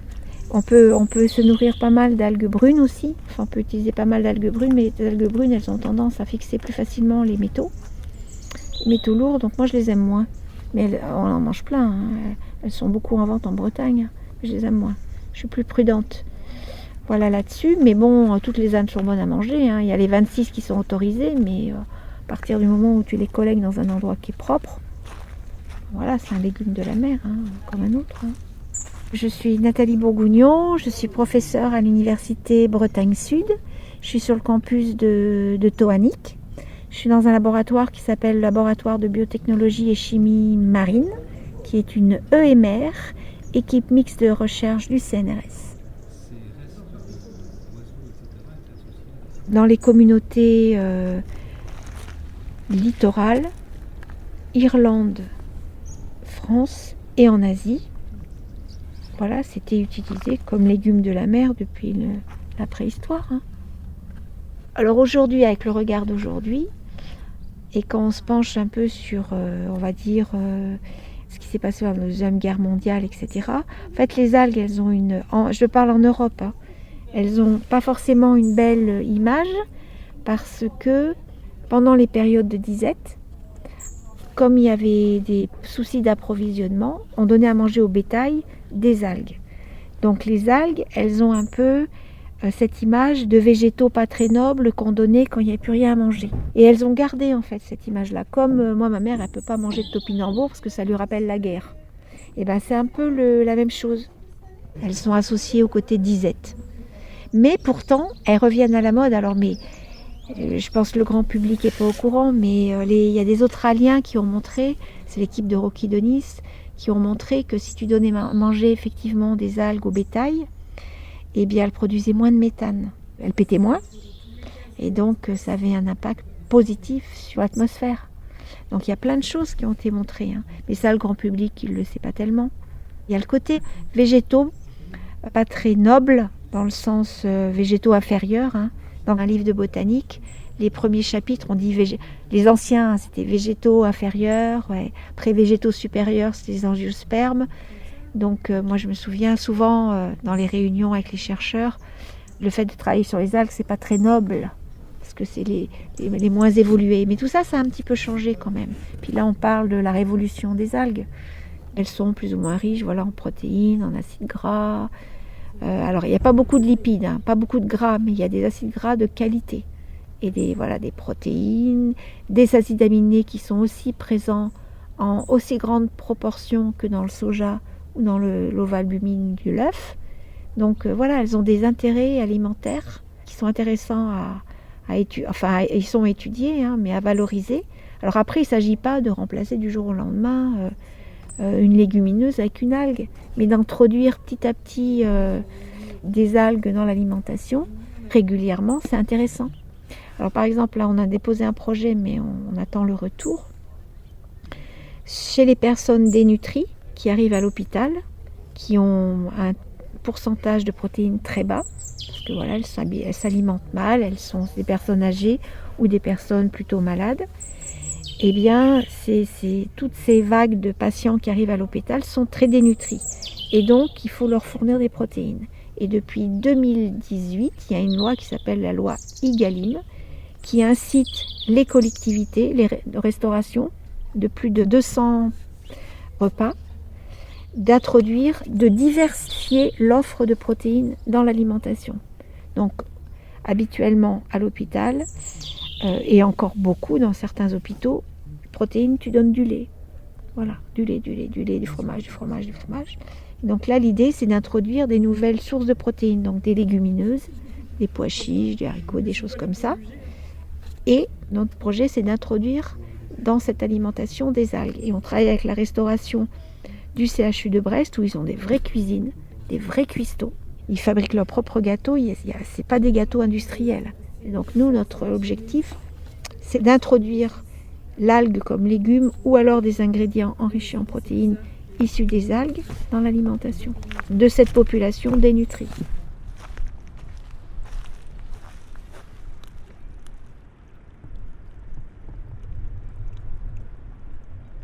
Moi, les biologistes, elles m'ont bluffé, quoi. Tu vois, elle vient vers toi, elle a envie de voir ce que tu as ramassé. Enfin, pour moi, c'est un partage, en fait, c'est des échanges humains, tout simplement. Et comme j'ai fait de la biologie avant, je trouve que c'est... réussir à ce que des collègues en biologie s'intéressent à ta discipline, moi, je trouve ça génial, quoi. Ça se trouve, ça leur a changé leur vie, là. Non, mais ça peut carrément trop orienter tes axes de recherche. Là, Gaëlle, pareil, qu'elle ait fait une présentation même sur les pêcheries, elle n'est pas du tout spécialisée pêcherie. Faire une présentation sur la saisonnalité des échouages. Un des plus beaux résultats que j'ai pour ce projet, c'est d'avoir fait en sorte que des biologistes qui travaillent certes sur des algues se soient tournés vers des données en archéologie. Moi, je trouve ça génial, parce que la biblio, on l'a fait toujours pour sa discipline. Et là, voilà, elles ont fait l'effort des collègues sur le volet interdisciplinaire du projet. C'est vrai que l'algue est intéressant parce qu'il a pu être interrogé par les interviews auprès des populations. Du coup, on a pu aller, même avec Jeannette, une habitante, ramasser des algues. Et elle était persuadée d'avoir récolté une algue. Et donc de pouvoir demander à un spécialiste d'avoir une détermination, c'est quand même assez intéressant.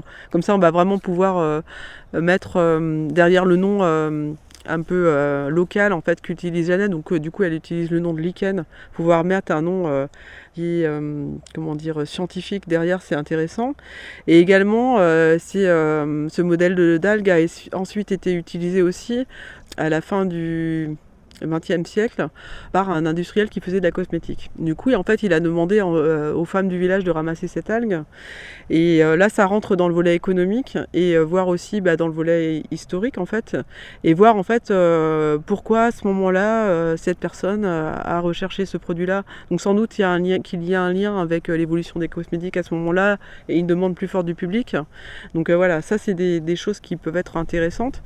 Et également, ça a permis des discussions aussi avec les collègues qui travaillent sur les algues, sur la comestibilité des algues. Et du coup, finalement, moi je suis une spécialiste des coquillages. Alors là, vous avez une spécialiste des algues qui va vous dire que toutes les algues se mangent en fait. Donc ça permet d'ouvrir en fait. Moi, j'avais pas du tout cette notion de pouvoir consommer des algues et on peut imaginer des populations préhistoriques qui essayent de diversifier leur alimentation. Et en cas de disette, en fait, elles ont pu aussi se tourner vers les algues. Donc là, ça va sans doute avoir des conséquences sur les questions que je vais poser aux collègues qui travaillent sur la composition des ossements humains, qui visent à travailler sur des isotopes de l'azote, du carbone, entre autres, et de l'oxygène, et qui ont pour but, en fait, de pister en fait l'origine des aliments. Donc là, leur poser la question, parce que souvent, en fait, leurs résultats sont un peu dépendants de ce qu'on trouve. Donc là, leur poser la question, est-ce qu'il n'y aurait pas en fait un traceur d'algues dans ce qu'il y a dans ces résultats ? Également dans la gestion du patrimoine actuel, les algues, et ça c'est vrai que quand on n'est pas en fait dans la gestion des territoires insulaires, on ne se rend pas forcément compte, mais en fait la mairie d'Edic et le conservatoire du littoral ont décidé en fait de conserver les algues qui s'échouent sur les plages. Donc ça pourrait par exemple être néfaste au tourisme, mais non en fait c'est pour préserver la biodiversité, pour permettre à certains oiseaux de nicher aussi. Donc là on voit quand même un certain basculement aussi qui s'opère à l'échelle en fait aussi du monde entier, de respect de la nature et de favoriser en fait la reproduction des espèces et la diversité. Donc voilà, ça c'est aussi un point intéressant. Et après, dans les difficultés qu'il peut y avoir, là, je pense à ça, c'est Émilie Moidon qui travaille avec le conservatoire du littoral, c'est comment trouver l'espace pour qu'elle puisse s'exprimer dans les actions communes. Donc là, on va essayer de faire entrer en fait certaines de ces actions dans un article collectif des algues. Et puis Laurent Garnier, qui travaille aussi à Natura 2000, lui aussi peut avoir pas mal d'interrogations sur donc la conservation des espèces. Donc là, c'est intéressant de pouvoir interagir avec lui sur le volet aussi archéologique et aussi historique. Parce que en étant sur place, il observe des variations des environnements liés par exemple aux grandes marées et même à l'érosion marine. Et donc là, il s'est créé un dialogue qu'il n'y avait pas du tout au début. Donc dès qu'il y a un site archéologique qui sort, quelque chose de bizarre, il interroge le groupe. Donc voilà, ça c'est des interactions qui sont nées grâce au projet. Le projet d'air des îles nous a ouvert d'autres questions, d'autres thématiques. Par exemple, pour les sites archéologiques, j'avais entendu parler de l'utilisation des algues, mais je ne pensais pas que cette utilisation des algues pouvait être aussi importante. Et dans les descriptifs du coup de la fin du 18e, on voit en fait un visiteur extérieur à l'île qui pénètre une maison et qui est complètement enfumée parce qu'elle est chauffée par les algues. Les aliments sont chauffés par les algues. Et ça, en fait, j'avais pas perçu cette chose-là. Et ce qui fait que maintenant, sur les sites archéologiques, en fait, la question que je vais poser aux personnes qui font de la chimie, c'est essayer de pister au maximum en fait l'algue. Et même moi, j'ai fait des tamisages avec de l'eau de mer. Et dans l'eau de mer, il y a des algues. Je pense que je ferai plus de tamisage à l'eau de mer. Voilà. Ça change vraiment la vision des choses. L'importance en fait des algues dans le quotidien. On se pose la question à chaque fois de où est-ce qu'ils trouvaient les arbres pour faire du feu. Et en fait, on cherchait pas au bon endroit, c'est les algues. Alors il y a des collègues qui l'ont décrit, mais je pense qu'on n'a pas été chercher de ce côté-là. Si un jour on arrive à décrire en fait toute cette diversité d'algues, ça serait vraiment super intéressant. Et si on arrivait à montrer que les mésolithiques mangeaient des algues, ce serait super super intéressant. En fait, le problème après, c'est la description en actuel et pouvoir trouver le moyen de le prouver en archéo. On a l'impression que l'archéologie, ça fait partie de l'histoire de l'art. Enfin, c'est souvent classé dans ces disciplines-là, mais finalement, on a besoin de faire des choses un peu assez rationnelles et scientifiques pour prouver nos hypothèses. Et là, la question, c'est comment faire le lien entre une exploitation d'une ressource qu'on peut décrire actuellement avec l'archéologie. Sur des coquillages, on a la coquille. Sur les algues, on n'a plus l'algue. On n'a plus rien. Donc, un challenge.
Voilà. Ah ouais, écoute, c'est du chondrus. Donc, et ben non. Alors je vais te dire, c'est un mélange de chondrus et de mastocarpus qui poussent, les deux poussent au même endroit, mais ils se ressemblent beaucoup. Mais tu vois le mastocarpus, les petits gris-gris là. D'accord. Je peux t'en montrer là. Il y a des petites ponctuations sur la surface. Ouais. Donc elle a trouvé alors du barentoire en breton. Donc elle m'a traduit barentoire qui veut dire goémon de feu, voilà. Attends, je vais noter, c'est joli. Barentoire. Et en fait, il y en avait encore dans son grenier, parce que là je suis en train de regarder. Alors là, elle m'avait donné en fait les périodes d'étalement de l'engrais, qui est très très ciblé, uniquement au mois de novembre, qui permet une décomposition rapide des algues parce qu'il pleut souvent. Aussi, moi j'en mets dans mon jardin, puis j'en donne à mes poules aussi.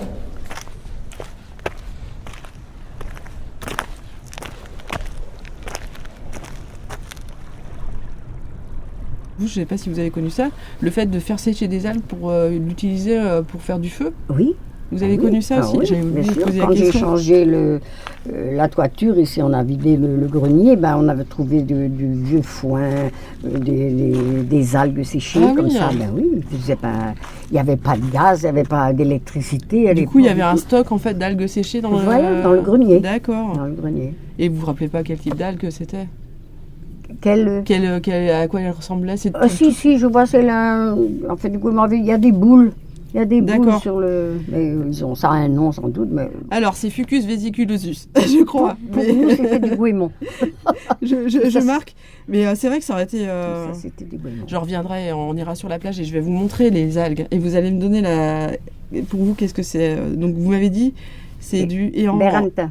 Alors là. Du bérentin, c'est du goémon de feu.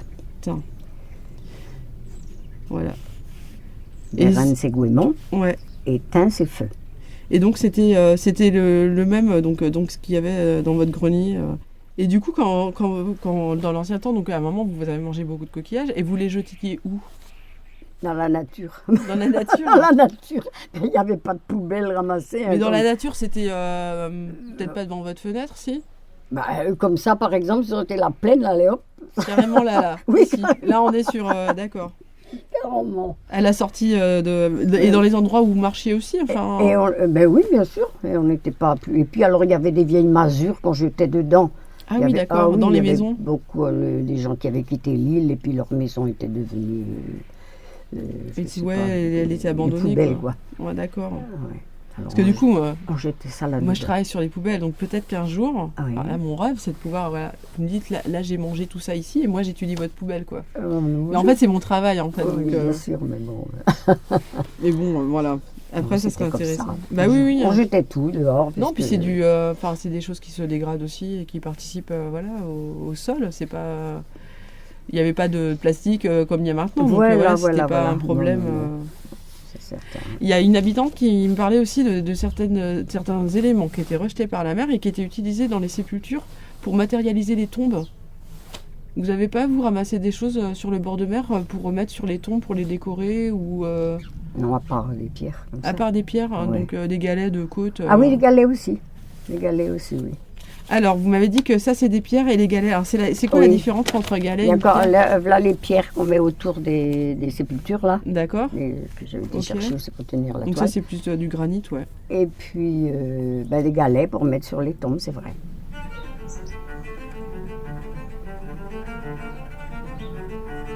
Jeannette, c'est vraiment une âme de l'île. C'est une des dernières personnes qui connaît parfaitement, qui a toujours vécu ici, les bons moments et les mauvais moments. Et qui a vraiment vécu la vie des anciens, les coutumes, les habitudes. Le but, c'est que tous ces témoignages, ça reste pour plus tard, pour les générations d'après, en fait. C'est aussi ça notre objectif. Peut-être qu'un jour, on va interdire la pêche à pied, on pourra plus y aller. Et c'est pas la même chose, un touriste qui vient une journée faire de la pêche et vous qui avez l'habitude et qui allez respecter en fait la côte. Et s'il y a une surexploitation aussi à certains endroits, c'est juste que les gens ne savent pas en fait, n'ont pas derrière rien que comment la notion de ramasser que ce dont on a besoin. Rien que ça, c'est... Et puis Édic, je pense que c'est notre île et on n'a pas envie qu'elle s'abîme, on n'a pas envie qu'elle se détériore, donc on essaye de la protéger.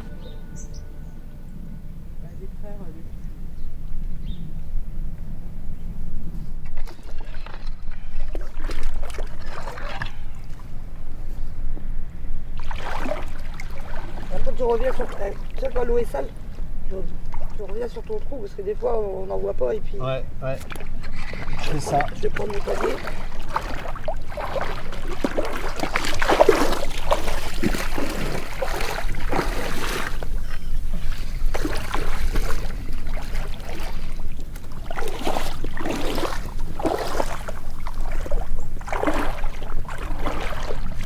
Monique Massé, Daniel Favre et Daniel Toby. Des frères, du coup, la crevette, comment vous la pêchez? À l'épuisette. À l'épuisette? Ah oui. Dans les trous ou dans les algues? Autour des rochers, dans les algues. Et moi, j'aime bien dans les ficus. D'accord. Elles sont plus grosses, plus goûtées ou... Elles sont plus abondantes? Je trouve. Et puis les algues restent moins dans l'avenue. D'accord, ça c'est un très très bon, en effet. Après, on a moins à nettoyer. Oui, non, Et alors, du coup, c'est la même chose. Peut-être qu'il y a des trous à crevettes. Ah bah bien sûr qu'il y a des trous à crevettes. Mais ce matin, j'ai même eu presque peur. Mais on était arrivé au laminaire. Hein, et il y avait, c'était une petite coulée, il y avait dans les rochers un bruit, un gros bruit, et comme un homard qui faisait. Et alors, on ne sait pas ce que c'était du coup. Bah, je me suis pas approchée, j'ai eu un petit peu peur. Mais ça faisait un bruit, un bruit vraiment de. Parce que c'était un super homard. Oui. Alors, souvent dans les grottes, il y a homard et congre. Et je n'avais pas trop envie de me trouver en face de le homard encore, mais un congre. Et du coup, vous m'avez décrit un peu l'environnement de la crevette, là, avec les fucus, c'est ça Vous voyez une mare, est-ce que vous êtes sûr d'avoir des crevettes juste parce que vous avez l'habitude d'aller là, ou parce que vous dites, tiens, il y a un environnement propice? Non, j'ai pas toujours l'habitude, mais oui, il y a un environnement propice. Il faut que ça soit profond, qu'on puisse glisser l'avenot un peu sous la roche, que ça fasse un peu une petite grotte. Donc un beau trou, pas trop, avec quand même de l'eau, et on glisse tout autour, et si on peut rentrer, c'est très bien. Et c'est vrai que sur la marée montante, quand il fait du beau temps comme ça, elle remonte et on les voit. Et il y a une saison pour la pêche à la crevette? Septembre. Daniel, septembre, la crevette. Oui.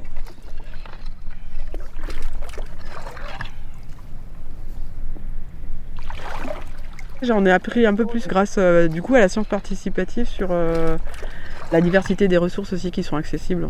Donc là j'ai eu un éventail un peu plus large et aussi une description à échelle humaine des variabilités en fait de la variation des espèces accessibles. Et ça fait peur dans l'interprétation d'un site archéologique. Parce que là souvent on a une accumulation successive de coquilles, on ne sait pas vraiment combien de temps ça a duré. Et là, vous avez des gens qui, à une échelle humaine, vous disent « Ah bah oui, mais là, il y avait des moules, maintenant, il n'y en a plus. » Il y a des espèces, en fait, qui disparaissent et qui reviennent comme ça, constamment. Et après, le côté dégustatif, il est très, très intéressant à interroger parce qu'on voit que certains anciens ont mangé certains coquillages, ils les mangent moins, pas forcément parce que c'est moins bon. Les jeunes n'en mangent pas parce que c'est pas bon, mais ils n'en ont jamais mangé. Donc ce côté-là, moi, je le trouve très, très intéressant. Le fait d'avoir interrogé les anciens montre une vraie rupture aussi dans l'exploitation des ressources d'estran et donc une nécessité d'enregistrer absolument ce patrimoine immatériel. Là, c'est une urgence en fait du projet parce qu'en fait, dans 20 ans, je pense qu'on n'aura plus les mêmes témoignages parce que beaucoup de personnes qui ont vécu avant-guerre vont disparaître et là, leurs témoignages sont très précieux. Je pense que là, c'est vraiment... moi, je me sens presque une obligation de le faire. Parce qu'en fait, on est les derniers à pouvoir enregistrer en fait, des quotidiens de personnes qui sont décrits nulle part. En fait. On a beau nous dire qu'il y a des archives, je suis désolée, même Colbert, Christophe, si tu nous entends, on voit très bien qu'il y a plein d'activités des petits gens de la côte en fait, qui sont nulle part dans les archives. Moi, je trouve que c'est un cri d'alarme qui va ressortir de ce projet-là. Hein. Parce que même si on nous parle de la biodiversité, qu'il faut faire attention aux espèces, les anciens, en fait, on voit très bien dans les témoignages qu'ils respectent leurs environnements. Et quand ils ont mangé, il y a certaines espèces qu'ils ont peut-être mangé à des moments en grande quantité parce qu'ils en avaient besoin. Et le côté non-gaspillage, ils l'ont déjà en fait dans la tête. Donc je sais pas, il faut trouver un moyen de faire ressortir ça du projet, quoi. En fait, j'ai énormément d'émotions à interroger quelqu'un quand tu sais que c'est la dernière personne qui peut te décrire ça. Déjà Jeannette, franchement, pour moi c'est un cadeau, hein. Enfin, c'est une super réussite du projet, réussir à aller à la côte avec elle, pouvoir enregistrer la description qu'elle va vous faire de l'activité, enfin, c'est génial. Par rapport au départ, en fait, je trouve quand même qu'on a pu approcher pas mal de gens, et des gens très très intéressants. On voit aussi que tous n'ont pas la même... en fait, ils vont vous répondre en fonction aussi de leur sensibilité à la nature. Donc on voit très bien aussi cette diversité. Et il y a autant de profils que de personnes interrogées. On va pas pouvoir faire je pense que ça va être très difficile de faire des généralités. À part, si une des généralités, c'est que les hommes qui ont pris très tôt un bateau, du coup, ont abandonné la pêche à pied rapidement, ils ne sont pas forcément retournés. Les personnes qui ne sont pas de l'île, en fait, on les repère assez facilement avec les témoignages et par rapport aux espèces qu'elles connaissent. Il y a quand même un beau bilan, c'est que j'avais déjà un peu senti ça, c'est que tout ce qui se mange s'appelle, le reste ne s'appelle pas.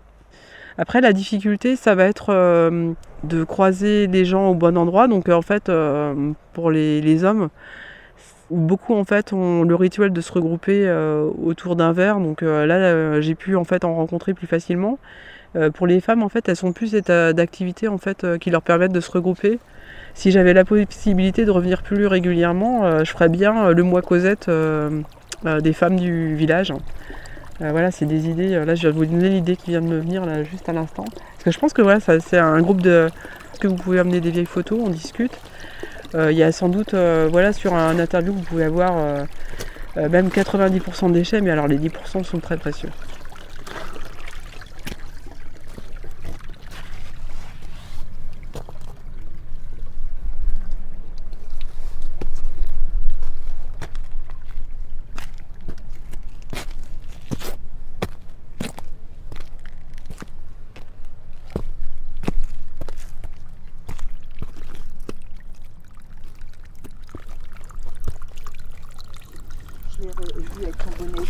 Ah d'accord. Vous êtes de Lille? Alors, pas moi, mon mari est d'origine d'ici. D'accord. Donc on vient tout l'été. D'accord. Et puis là, on est revenu pour faire le point dans la maison, pour savoir ce qu'il faut acheter, parce qu'ici c'est trop cher la vie. Oui. Donc on passe un container, souvent en mois de mars, de conserve et tout, puis arrivé au mois de juin, on passe la viande. Et là, on est venu faire le point, faire le ménage. Et tout ranger. Il est caché où votre mari? Il est là-bas? Non, non, puis c'est pas ici qu'il va à la pêche aux crevettes. Chacun se garde ses petits coins. Bah oui, je sais bien. Ouais. Voilà. Et là, il est à la pêche à la crevette en ce moment? Alors là, il est en train de sortir son corps mort. D'accord. Parce que le bateau, nous, on le ramène au Croisty en hivernage. D'accord. Et là, il va sortir le corps mort pour mettre juste une petite boule au fond. D'accord. Pour pas... Ok. Parce qu'en fait, j'essaye d'interroger les natifs en fait, de l'île, parce qu'il y a des choses qu'ils ont vécues quand ils étaient petits, même des activités qu'ils ont faites à l'école, qui sont en lien avec les coquillages. Donc j'essaye de les interroger, et puis je ne sais pas si votre mari par exemple a transmis sa technique de pêche à ses enfants, les endroits où il va à la pêche. Alors mon mari pas trop, parce que c'est pas un pêcheur lui. C'est pas un pêcheur. Même en bateau, c'était un plongeur. D'accord. Donc lui il aime bien regarder, il rouspète après les gens qui fouillent. D'accord. Alors, à la rénovation de la maison, dans le torchis, le maçon a trouvé un mât de bateau. Et au-dessus des fenêtres aussi, il a trouvé des choses de bateau aussi. Alors, je sais pas du coup, c'est quelle maison en fait? C'est au niveau de la crêperie. Oui, il y a la crêperie là. Et puis en descendant, il y a deux maisons là. Il faudrait presque faire le tour de l'île avec les gens pour que vous me montriez de quelle maison il s'agit. Parce qu'en fait, on travaille là sur... le but, c'est de... Voilà, on part de l'archéologie, du très ancien, et on remonte le temps petit à petit. Donc il y a un historien qui travaille après sur les archives, justement, pour voir si les gens qui vivaient de la côte sont décrits ou pas. Et on a aussi, en fait, donc le projet, c'est sur tout ce qu'il y a sur l'estran et tout ce qui est rejeté, en fait, à la mer. Donc, en fait, tout ce qui est aussi épave, c'est pris en compte. Et il y a une étudiante, en fait, elle fait sa thèse sur la récupération des matériaux de bateau dans la construction des maisons. C'est pour ça qu'en fait, ce que vous me dites est très très intéressant. On va continuer notre tour, on va aller voir vers la balise bleue. J'aimerais bien croiser des gens qui pêchent le pissou. Oui, c'est plus par là-bas en plus. Des fois, quand je pêche pas, je pêche quand même des petites. Et après, pour me motiver, je les mets deux par deux. Si elles allaient se reproduire. Alors, c'est possible que ça marche, hein? Je sais pas. Si, parce que je pense que c'est une reproduction dans l'eau, donc bon. Je pense que ça peut être. Hein. Voilà. Bon, à très bientôt.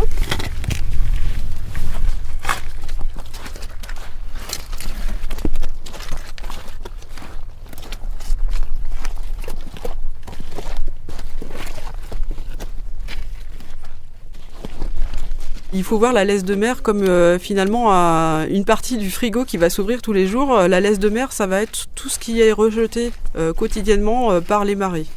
Et ce qu'il faut bien voir, c'est que les populations insulaires attendent ces laisses de mer, surtout quand il y a des grands coefficients de marée, parce qu'elles vont vous amener des éléments comme ça peut être des arbres, mais ça peut être également des mammifères qui vont s'échouer. Et même les algues, ça a pu constituer aussi une ressource très importante pour ces populations. Par exemple, les algues qui vont être échouées ont pu être utilisées comme combustif. C'est une principale source de chaleur pour ces populations, à la fois pour se chauffer et pour réchauffer leurs aliments. Parmi les ressources minérales, on peut aussi évoquer le silex. Et finalement, le silex, c'est l'outil de base en fait du chasseur-cueilleur qui va pouvoir l'aider à chasser en fait des grands mammifères. Ça va être aussi utilisé pour racler les peaux de bêtes, pour travailler aussi des matières végétales. On peut avoir aussi de la vannerie qui va être utilisée. Et pour assouplir les fibres, on va utiliser le silex. Et le silex, c'est ce qui va être rejeté dans les laisses de mer tous les jours. Et après, je me suis dit, mais Gaëlle Dieulefait qui travaille sur, et donc sa doctorante qui travaille sur Pauline Dupont sur les naufrages, sur la réutilisation des produits de naufrage ou sur les naufrages. Et je lui ai dit, mais est-ce que tu pourrais nous donner un calendrier des naufrages ? En fait, la question, c'était, est-ce que en fait, finalement, les naufrages en fait, sont plus réguliers au moment où on a les choix des algues ? Donc voilà. Donc elle nous a fait toute une présentation qui était très très intéressante sur les raisons des naufrages. Donc on peut avoir des conflits, mais on peut aussi avoir des causes de mauvais temps. Donc là, par exemple, Gaëlle, elle m'a dit, mais c'est génial, j'avais jamais pensé à cette question. Alors moi j'avais pensé à cette question pour sa doctorante, et finalement, la doctorante, elle n'était pas disponible pour la journée, donc c'est Gaëlle qui a fait la présentation. Et en fait, voilà, ça lui a fait un sujet de recherche auquel elle n'avait pas forcément pensé. Donc voilà, c'est des petits grains de sable qui rentrent dans votre quotidien et qui changent en fait certains sujets de recherche. Ça, c'était beau, ça. C'est génial parce que vous avez quelqu'un qui travaille à la base sur les navires. Donc Gaëlle travaille sur les archives et puis elle va plonger pour retrouver certains navires, essayer de retrouver un nom parfois à certaines épaves. Et là, de travailler sur un calendrier des naufrages sur une séquence de temps très très longue. Et il y a quand même des belles réussites parce que quand vous présentez le projet à des archéologues, parfois d'autres régions, ils envient quand même les résultats du projet. Donc on voit quand même qu'il y a quelque chose qui parle aux archéologues, quoi. Et cette démarche, en fait, l'originalité de la démarche, je pense qu'elle n'est pas jalousée, mais on voit très bien que les collègues, ils ont les yeux qui brillent. Ils se disent, c'est génial comme concept. Parce qu'en fait, en archéologie, vous parlez à des vestiges qui ne parlent pas. Enfin voilà, vous faites parler des vestiges inertes. Et du coup, ça ouvre en fait des champs d'hypothèses énormes, quoi.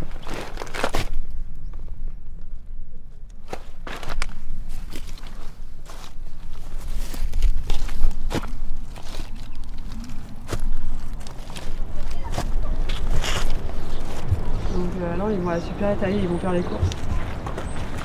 Vous avez fait l'école ici quand vous étiez petite, et il y avait encore la fête Dieu ou pas quand vous étiez là ? Oui. Du coup, la religieuse qui s'occupait de l'école, tous les ans, donc pendant cette procession, pour juste avant, Dieu, ils allaient ramasser des coquillages sur la plage. On allait ramasser des coquillages. Vous avez aussi fait ça ? Oui, du corail. Il y en a encore sur les tombes. C'est ce que je regardais justement parce qu'en fait, je pense qu'il y en a très peu maintenant, mais il est parti. On ramassait beaucoup de corail. C'était là, après le port d'église, là, après le canot de sauvetage, les plages, il y a des criques. D'accord. Et là, il y avait beaucoup de corail. Et on ramassait ça, et on faisait avec le marc de café aussi. Oui. On faisait des dessins sur les routes et les fleurs.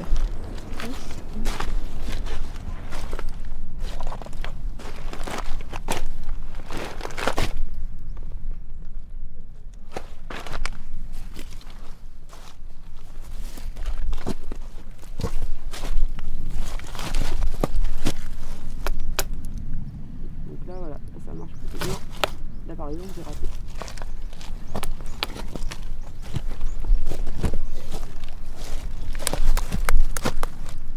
Dans la transmission du patrimoine immatériel, en fait, quand quelqu'un fait de la pêche à pied, il y a également le son finalement aussi, parce que certains coquillages vont faire des petits jets d'eau, donc on va entendre ces jets d'eau. D'autres crabes, par exemple, on va entendre leur carapace qui se frotte contre le rocher quand ils voient en fait une ombre arriver. Donc là, on peut aussi repérer certaines proies pour les populations humaines grâce au son. Également, quand le crabe stresse, il va faire comme de la petite mousse au niveau de ses mandibules. Donc ça, on l'entend aussi en fait, le stress des animaux. Et quelqu'un qui fait de la pêche à pied aussi, à un moment donné, la mer va remonter. Donc il peut y avoir aussi des sons liés à cette remontée de la mer qui fait dire aux pêcheurs qu'il va falloir remonter vers le continent. Donc en fait, le son est très très important pour ces populations dans ce sens-là. C'est une immersion, quand vous êtes sur une île, en fait, finalement, vous êtes bercé constamment par ce bruit de la mer. Et une fois qu'on a enlevé cette première couche, quand vous faites de la pêche à pied, en fait, tous les animaux que vous allez entendre font de bruit. Récemment, il y a des collègues qui me disaient aussi, j'ai jamais observé, j'ai jamais fait attention à ça, mais même les berniques, les patelles, quand elles sont sur les rochers, elles broutent et elles font du bruit. Voilà, ça c'est quelque chose auquel on est de plus en plus aussi sensible quand on va s'approcher de l'animal, parce que les animaux aussi émettent des sons donc pour communiquer, et ça en fait jusqu'à peu on s'était peu interrogé sur le son émis par un coquillage par exemple.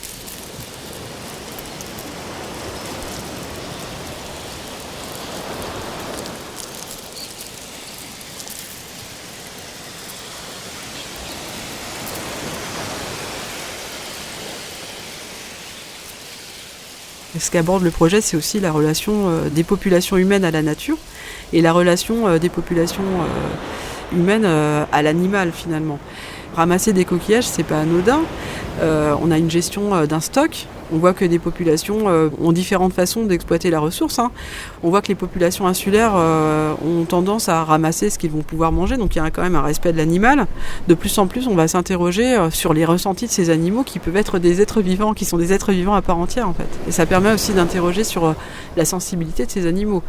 Pêcher un coquillage pour le consommer, voilà, ça reste un geste de sacrifice. Et donc pouvoir approcher le son, ça permet de respecter encore d'autant plus l'animal.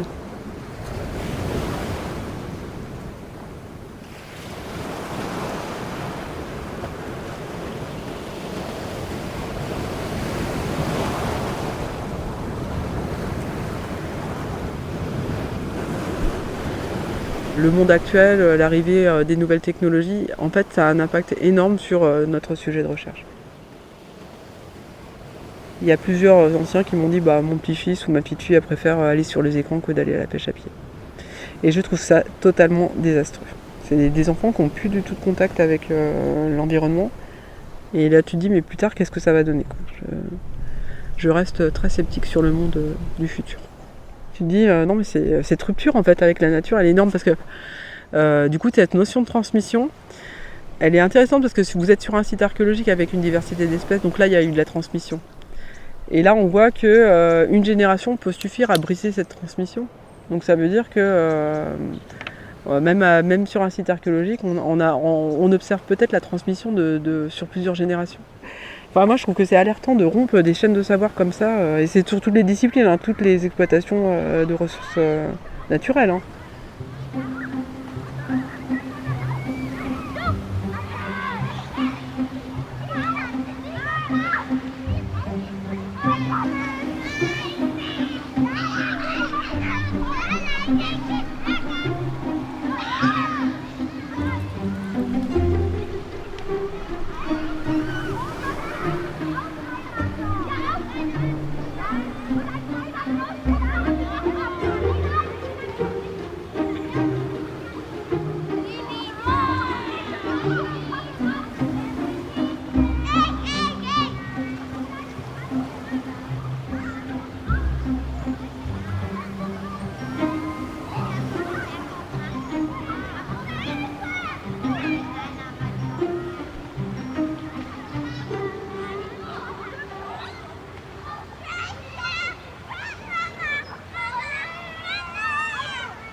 Attention. Donc là, je vous ai mis les coquillages qui étaient mangés par les hommes préhistoriques. Les hommes et les femmes. Tout le monde mangeait ça. Donc là, en fait, il y a des choses, en fait, vous voyez, il y a des coquillages qui existent encore. Donc il y a de la bernique, il y a d'autres coquillages. Alors, c'est quoi ça? Tu sais ce que c'est? Là, on a de la coque aussi. Donc ils mangeaient aussi, on a vu tout à l'heure, vous m'avez dit que vous allez à la pêche à la palourde, on a aussi de la palourde. On a des bigorneaux. Eux, ils mangeaient les faux bigorneaux, ceux-là. Donc là, les anciens, ils appellent ça des tolecs sur l'île. Et il y a aussi d'autres coquillages. Alors j'en ai ramené un, tiens, tu peux me tenir ça? Très fort. Alors je vous ai ramené un coquillage Et vous allez voir, il y a les hommes préhistoriques qui ont mangé ça. Et vous allez me dire comment est-ce qu'ils... Alors vous réfléchissez, comment est-ce qu'ils auraient pu le manger. Donc là, je vous le montre. Vous voyez, ça c'est un beau coquillage. Moi, je l'appelais à Gada. Un quoi? On invente des choses. Voilà, c'est un mot inventé. Hein. Donc là, je vous ai ramassé tout à l'heure sur la plage un coquillage et vous voyez, il y a de la chair à l'intérieur. Et celui-là, il est mangé en très très grande quantité par les hommes préhistoriques. Tout à l'heure, vous m'avez dit, mais ils n'avaient pas du feu. J'ai dit, bah si, ils utilisent le feu, ils utilisent l'eau. D'après vous, parce qu'en fait, c'est impossible de manger ce coquillage-là cru, parce qu'en fait, il est accroché à l'intérieur. Si vous ne le mettez pas d'eau, en fait, vous ne pouvez pas le manger. Donc on sait que ces gens, ces chasseurs-cueilleurs, et on sait qu'ils faisaient de la cuisson et qu'ils chauffaient en fait. Voilà, donc ça on le sait. On le sait parce qu'il y a des coquillages qu'on ne peut pas manger sans les chauffer. Et il y a aussi des pierres brûlées à l'intérieur et il y a de la cendre dans la couche de coquillage. Et tous ces crabes-là, ils ont été mangés par les populations préhistoriques. Ah bon? Tous ceux-là, t'as vu? Mais maintenant, ils n'existent plus. Ah bah si, en fait, on est allé sur la plage il n'y a pas longtemps, sur les rochers des digues et on les a tous trouvés. Regarde, tu as les araignées. Alors il y a dans ceux qu'on connaît là, il y a les tourteaux dormeurs, il y a le crabe vert. Alors il y en a qui s'appellent crabes enragés. Hop, pardon. C'est quoi les crabes? Il y a des crabes qu'il ne faut pas trop t'en approcher. Ouais. C'est celui-là? Oui, c'est... Il est dangereux. Alors, ça celui-là il s'appelle crabe verruqueux parce qu'il a comme des virus sur son corps. Sympa. Et crabe enragé, c'est crabe enragé, je crois que c'est celui-là. Il est un peu dangereux du coup. Ah bah il a des grosses pinces et il aime pas qu'on l'embête. Hein. Et là c'est l'araignée. Quand vous l'avez pris, est-ce qu'il était enragé? Je me suis arrangée pour qu'il soit pas enragé. Hein. Je l'ai mis sur un côté et je l'ai canalisé. Alors, ici, on est sur... il y a un autre site archéologique dont on a parlé tout à l'heure quand on était à l'école. Un site qui date de l'époque des Gaulois. C'est bien, il y en a qui suivent. C'est parfait. Est-ce que... Alors on va faire comme tout à l'heure avec Catherine à Port-Neuf. Est-ce que vous avez une idée d'où il se trouve le site archéologique? Là sur les rochers ici. Mais qu'est-ce qui vous fait dire ça? Parce que la terre elle est creusée. Alors la terre elle est creusée, oui. Et puis il y a des trous. Oui, et puis il y a des coquillages. Bien vu, c'est ça. Il y a là tout à l'heure, là pour l'instant vous pouvez rester assis, mais il y a un niveau de coquillage qu'on voit des deux côtés, là vous irez le voir tout à l'heure. Et parmi les coquillages, il y a beaucoup d'autres choses. Il y a des morceaux de poterie. Vous savez ce que c'est que la poterie? Oui. Vous avez fait de la poterie vous-même? À l'école. Et est-ce que vous savez quand est-ce que les hommes ont commencé à fabriquer des poteries, à votre avis? Marie Van Der est archéologue, directrice de recherche au CNRS, et elle participe également au projet Terre des Îles. Elle est aujourd'hui avec les élèves de l'école primaire d'Édic, en compagnie de Catherine Dupont. Avant, parce que ce matin, on vous a expliqué que il y avait d'abord, il y avait les chasseurs-cueilleurs. Vous avez vu ce matin, donc au Mésolithique, les chasseurs-cueilleurs. Eux, ils bougent sans arrêt. Ils ne faisaient pas de poterie parce que la poterie, c'est lourd à transporter, ça casse, et ils n'en avaient pas besoin. C'est le néolithique. Exactement, mais au néolithique, quand les gens ont commencé à faire de l'agriculture, se sont installés et sont restés à certains endroits, et ben, ils ont commencé à faire des poteries qui leur servaient à quoi? Pour manger, ranger les choses, manger. Et aussi pour... pour cuisiner. Exactement, pour faire de la cuisine.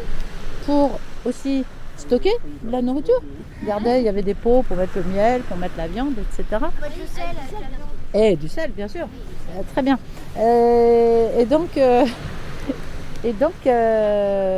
Donc, du coup, à l'âge du fer, à l'époque des Gaulois, comme on est un peu plus tard, on continue à faire de la poterie. La poterie, on en a fait depuis le néolithique jusqu'à aujourd'hui. Ouais, je sais. Mais c'est ça, le problème pour les archéologues, si vous voulez, c'est que nous on retrouve, vous voyez bien des objets, des traces matérielles, mais on n'a pas toute l'histoire qui va avec, puisque que ce soit au Mésolithique ou chez les Gaulois, ils n'écrivaient pas, ou très peu. Les Gaulois écrivaient très très peu, les Mésolithiques pas du tout. Donc en fait, c'est à nous de reconstituer en fait toute l'histoire.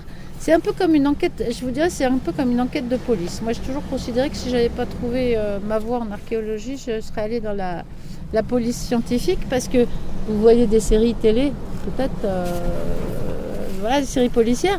On part d'un indice, et puis on essaie de comprendre pourquoi l'objet il est là, et qui est-ce qui l'a amené, etc. Et donc du coup, on va raconter toute une histoire à partir de cet objet ou de ces traces. Nous, on fait un peu le même travail, en fait.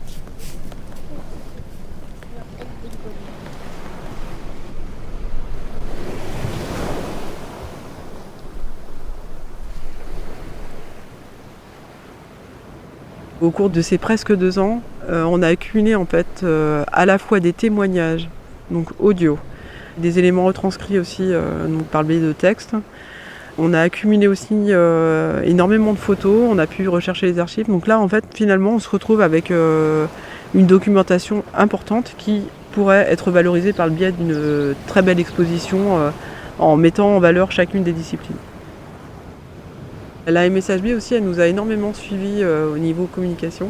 C'est une très très belle vitrine aussi pour cet organisme de voir comment les financements ont été utilisés aussi pour sensibiliser, aller vers le public. Moi, ce que j'espère, en fait, c'est qu'on va pouvoir apprendre des choses aux Édiquais sans donner les coins de pêche. Ça, c'est vraiment quelque chose auquel on tient. C'est une très très belle valorisation à la fois de la MSHB et aussi du patrimoine breton, mais aussi du patrimoine atlantique. Dans le futur du projet, c'est de pouvoir aller, j'ai parlé de l'Idieu, il y a aussi l'île d'Oléron où on a des gens qui font des sensibilisations de la pêche à pied actuelle et qui connaissent les anciens. Donc là, il y a énormément à faire. Et également, il y a aussi un collègue sur Belle-Île qui a commencé à reprendre les archives. Donc voilà, je pense que ça va faire des petits un petit peu partout. On est amené à amalgamer au fur et à mesure du projet des personnes qui sont intéressées. On a eu énormément d'attraction en fait. Ce projet a beaucoup attiré les collègues. Qui fait que beaucoup viennent d'arriver, donc il va falloir trouver un moyen de poursuivre ce projet pour aller un peu plus en avant et profiter en fait d'autres disciplines. Je pense entre autres à Gérald Mouche, qui est un artiste de Belle-Île et qui fait des dessins, des croquis et même des peintures, dont certaines sont liées à l'exploitation de l'estran. Ce qu'on avait un peu anticipé avec Christophe, c'est que le projet il évoluerait vraiment en fonction des rencontres, et c'est ce qui s'est passé.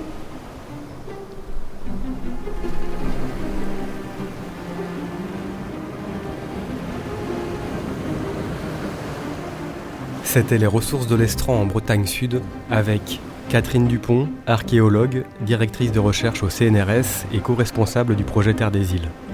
Alessandro Marcuzzi, étudiant en archéozoologie et spécialiste du crabe. Anna Stafford, doctorante spécialisée en malacofaune marine. Christophe Serino, ingénieur de recherche en histoire et patrimoine maritime au CNRS et co-responsable du projet Terre des Îles.